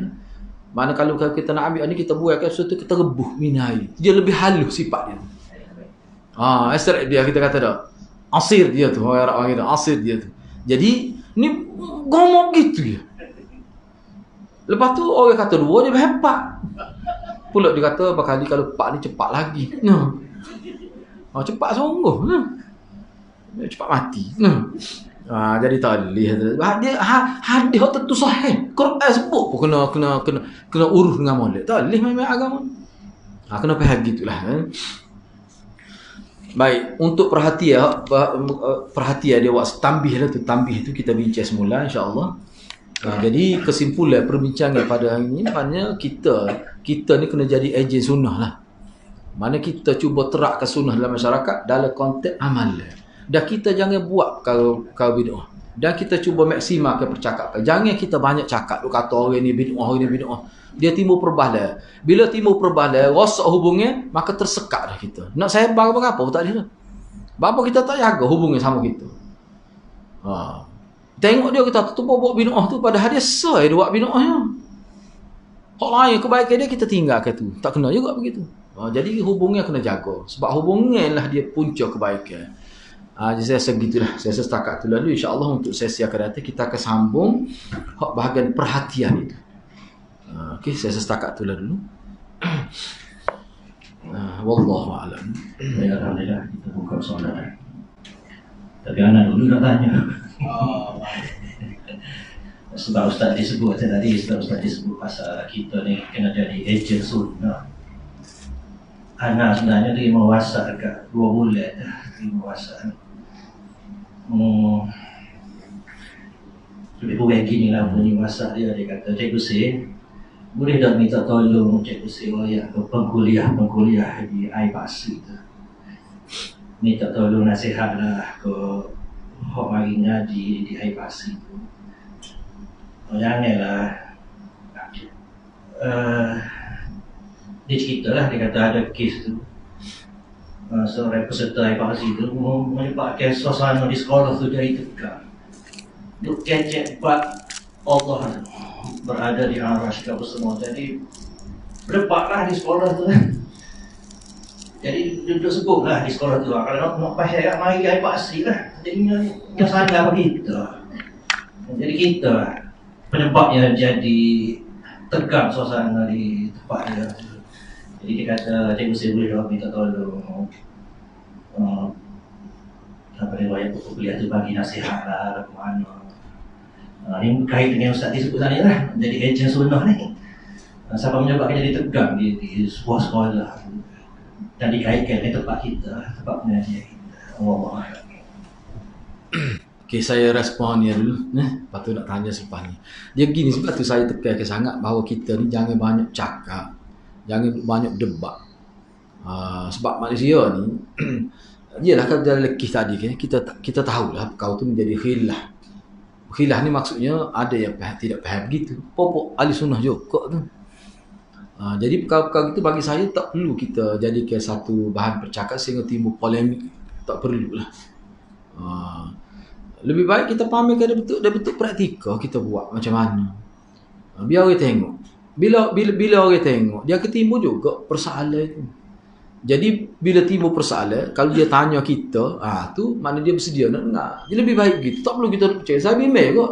Ada setengah-setengah tu rokok datang yang kecek bak sunnah. Biasa rokok ada juga berlaku tu. Jadi orang tengok rokok sunnah lagu tu. Asal ni pun jenis dia suka ada jenis orang suka berdebat. Suka timbul oleh kerana dia ngaji, dia nak bawa lah fakta tu pergi nak debat dengan orang. Tak kena gitu cara tu. Kena tengok benda, kita kena cerdik lah, kena guna akal minda kita ni. Jadi kalau satu tempat tu tak timbul masalah, tak perlu dah. Contohnya, Pak Cikgu saya sebut tu betul lah. Ini sahabat saya sendiri. Dia pernah juga kuliah sini dulu. Dia meninggal dunia dah. Dia mengajar di sekolah. Jadi dia duk timbul isu masalah niat, tak boleh baca usali. Kegagel. Siapa tepuk meja. Akhir sekali dia ditukar di sekolah lain. Guru serabut dengan dia. Dia kecek banyak. Tak boleh kecek banyak. Kalau nak kecek banyak, mari duduk sini. Kena pergi jadual. Bahaya. Kita buat masalah tu. Benda khilaf lagi tu usalli tu. Sebab tu dalam mazhab Syafi'i, hak kata usalli pun dia kata zahir tu. Kata dalam bercanggah usalli dengan niat. Dia kira niat tu. Bukan kira usalli tu. Cuma ada lah. Dia ada semua ekstrim tu. Mana-mana pihak pada tu tak boleh gitu. Siapa kata kalau tidak usalli tu bak usalli. Saya sebut macam tu. Bab lain pun gitulah juga. Contoh saya sendiri, saya sebut tu kan. Masa saya jadi imam tu, kita tidak banyak duk kata orang bidah. Cuma kita tak buat. Bila kita tak buat, orang nak sabit kita payah. Misalnya contoh dia kata, kenapa Ustaz dia tak buat ni? Dia kata sebab saya ngaji tak ada. Lepas tu awak yang buat tu hukum apa? Sunat. Sunat tak boleh paksa. Sunat tak boleh. Kecuali benda tu wajib. Kita bawa gini senara orang tak semaya. Apa tindakan? Tak ada mana tindakan. Tapi kalau tu orang tak tangguh. No. Benda-benda lagu tu kita tengok tak bela tu cara nak bertindak. Dia tak tahu mana kih besar, mana kih kecil. Dia tak tahu. Jadi kita ni pun gitulah juga. Jangan hidup itu. Biar kita contohnya lah. Katakanlah kita belajar sunnah mana tak ada tahlil. Tak usah buat. Orang lain nak buat, ikut dia. Sebab kalau kita royak, jadi lagu lain. Kadang-kadang dengan sebab kita tak buat tu, orang jadi mikir. Kita jaga hubungan dia sakit, kita pergi. Kita jaga cuma tanya tahlil tu, kita tak ada. Tanya makan, kita pergi. Tanya makan tu. Hal tu tak apalah, takut dia berasa hati pula tak pergi tu. Kita kena buat gitu. Maknanya kena ra'i. Sebab dia gini lah, kalau saya tanya lah pokok kita ni, orang kita duk kata dia buat bid'ah tu, berapa kali buat bid'ah dia buat? Cuba ya. Boleh bilang dengan jari ke? Tak habis pun. Hak molek dia, banyak. Jadi kadang-kadang kita nampak tu, akhir sekali kita panggil orang ni mubtadi'. Padahal ni tu dia pun tak faham molek tu. Sebab dia kata ustaz kamu dia alim pada ustaz lagi dia tu. Tu guru benar kita panggil ustaz ya. Tu kadang-kadang tak jelas sebut Hamzah tu. Dia ni tu guru. Orang masyarakat kena faham tu. Sebab tu kalau Maulana dulu memang dia gitu sih keadaan setuju. Dia pergi pok saudara dia meninggal dunia. Dia sebut kanan, biarlah. Benda-benda molek kita sebut.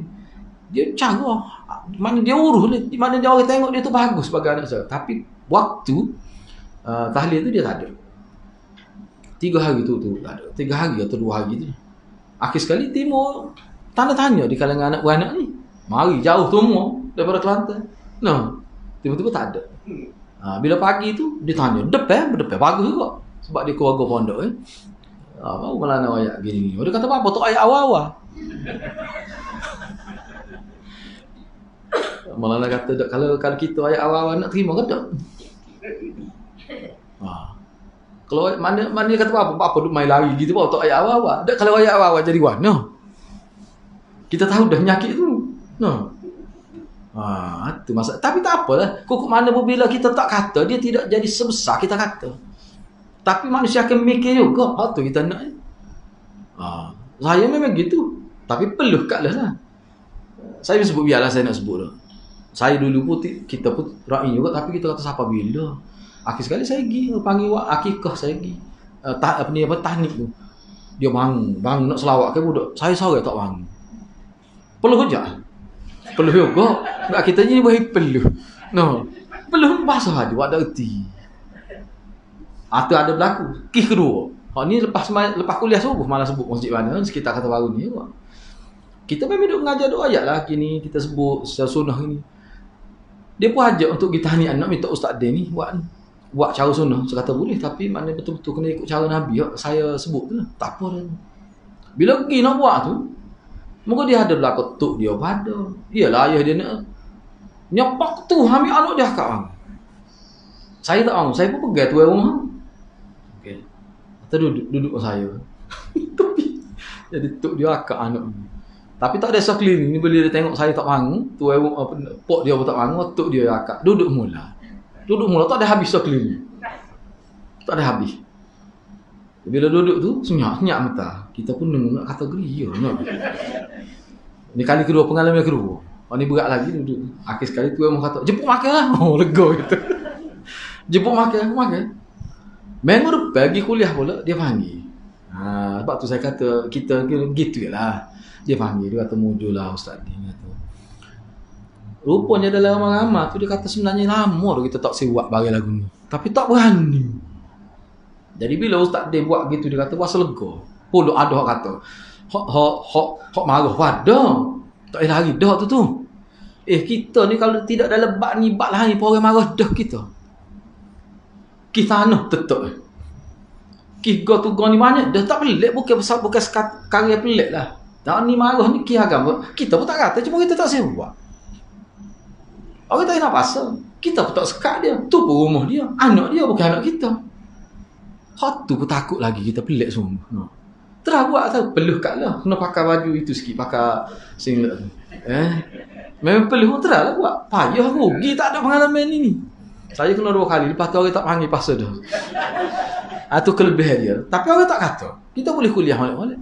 Hubungnya pun balik. Mak tak tahannya kecek ni. Orang tu bid'ah. Ya kitanya kadang-kadang masjid pun tak pergi. Lepas tu kata orang bid'ah ni. Lepas tu kawan tu lebih baik pada dia kehidupannya. Segi dermanya, tolong orang. Dia ni kata-kata apa sunnah ni kedekut hangit. Nak tolong orang apa bahaya. Jadi semua jangan kita tengok satu aspek saja. Tak kena juga gitu. Kena tengok keseluruhan lah. Kita tengok buruk orang, tak tengok baik dia, tak boleh juga gitu. Jadi kadang-kadang kisah kita juga orang jadi masalah dengan agama. Projek saya sebut tadi lah. Bahaya sangat debat. Orang tak kena berlaku. Hak tak kena tu betul, tapi cara kita tu. Serabut orang je ni, orang banyak kecek ni. Dia sudah. Lepas tu kalau orang tanya, hamba ni faham begini setakat hamba mengaji lah. Gitu. Tapi kita tegah. Kita tak buat. Bayar ke adik saya. Adik saya nak ayat berat. Tapi bagus dia. Saya kata tak salah. Dia pergi interview untuk guru lah. Bila dia balik Azhar tu, interview. Malah sebut mana-mana. Jadi, interviewer dia tu saya pun kenal. Muqabil dia tu. Dia sebut nama kata patut kata kakak ni. Pakar mana tu ni. Dia tanya mula-mula. Nak ayat teruk orang kita bahaya. Fitnah lah. Dia kata kalau orang panggil tahlil lah ke mana? Ustaz akan pergi. Moga adik kita ni betul sikitnya tulis itu ngaji Darul Qausak, ngaji mula-mula. Enggak ustaz ni tahu lalu Darul Qausak ni. Moga dia Darul Qausak ni yang mudah timbul dalam radar tu. Dia tanya soal itu. Enggak adik ni jadi menjawab terus. Hamba tak pergi. Dia begitu. Tapi hamba tak larang. Hamba tu tak buat soal ni. Tak boleh lalu. Pakai senyap tu. Padahal ni hak minta tu untuk khusus syarat tu. Sebab ada anak dia ngaji habis Darul Hadis yang Maulana kau ni. Macam mana? Tak boleh. Gitu ya. Jadi tu soalan mula-mula. Ana pun gitu juga, tapi kita tegah, kita tak kata kau okay. Ana nak boleh interview tu email begitu, sebut satu tu kan. Sebab kita fikir kalau kita nak sebut, nak berlawak, nak pelawak, malah. Kalau orang panggil kita ni ustaz lagi, jadi takut ahli. Kita sebutlah, kita minta maaf, mau tak pergi. Sebab gini, kita sebut sebab gini. Jadi hak bahagia tu marah lah. Dia marah dalam masa interview tu. Mungkin 5 orang interview anak tu.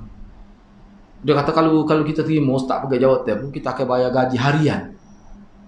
Kata ikut lah. Ikut lah. Lepas tu tak segi ni mati tak sih. Saya tak akan pergi. Tapi saya tak lari. Cuma tahlil ni saya buat di rumah. Kita sebut gitu. La ilaha illallah lah tahlil ni. Boleh betul. Ya apa? Dia 3 tahun je terima. Tak ada apa-apa. Lepas tu puas weti. Ada lah sebab puas tu. Gitu lah. Tak ada apa pun. Orang tak mahu kita hubung yang kita baik. Sebab kita tak kata kat orang. Kata kat orang ni bahaya. Demo ni tak betul cara demo buat. Cara kita tu. Biar kat dia mengaji dulu. Kalau dia main ngaji ni, dia akan berubah di sini. Hak mari ngaji sini salah seorang dia tak ada itu saya berani sebut. Agak-agak dia tak tengok ni. Dia dulu tu, teruk tak teruk. Siapa gambar Khomeini lah poket. Duduk tabing di sini gambar Khomeini. Macam-macam kata kemana ni. Tapi bila tak apalah kita pun jaga hubungan dengan dia. Memang kita tak balas dia. Lama-lama dia mari ngaji sini. Atau mana mari saya? Oh, dia nak ngaji sono sedak dia tu. Manusia ni gitulah. Potong anak dia, potong apa Quran. Tapi dulu teruk benar dia. Manusia ni perlu masa, tapi hubungnya tu jangan putus. Saya buat baiknya dia. Sebab dia memang dia baik, pun memang dia baik. Cuma nak awan, mau satu orang tu gila ke Khomeini belakang masa tu. Gambar lah poket ni, Khomeini. Bilik tidur dia letak gambar Khomeini. Nak suruh boleh anak supaya Khomeini. Pagok tu sahut tu rasa pokok Khomeini pun tidak gitu. Kita tu rasa teruk ni. Gitu lah. Jadi kena beringatlah, jangan pula kita ni yang menimbulkan fitnah pula, tak kena gitu. Kena jagalah. Okey, gitulah. Kalau ada soalan boleh. Sebab ambo pun bimbang juga, sebab kita pun mikir juga benda-benda gitu, ada takut orang kita silap faham. Terlalu gairah sangat nak sunnah ni soal kita ya betul. Mari nyakit lain pula. Okey, gitulah. Ada soalan ke?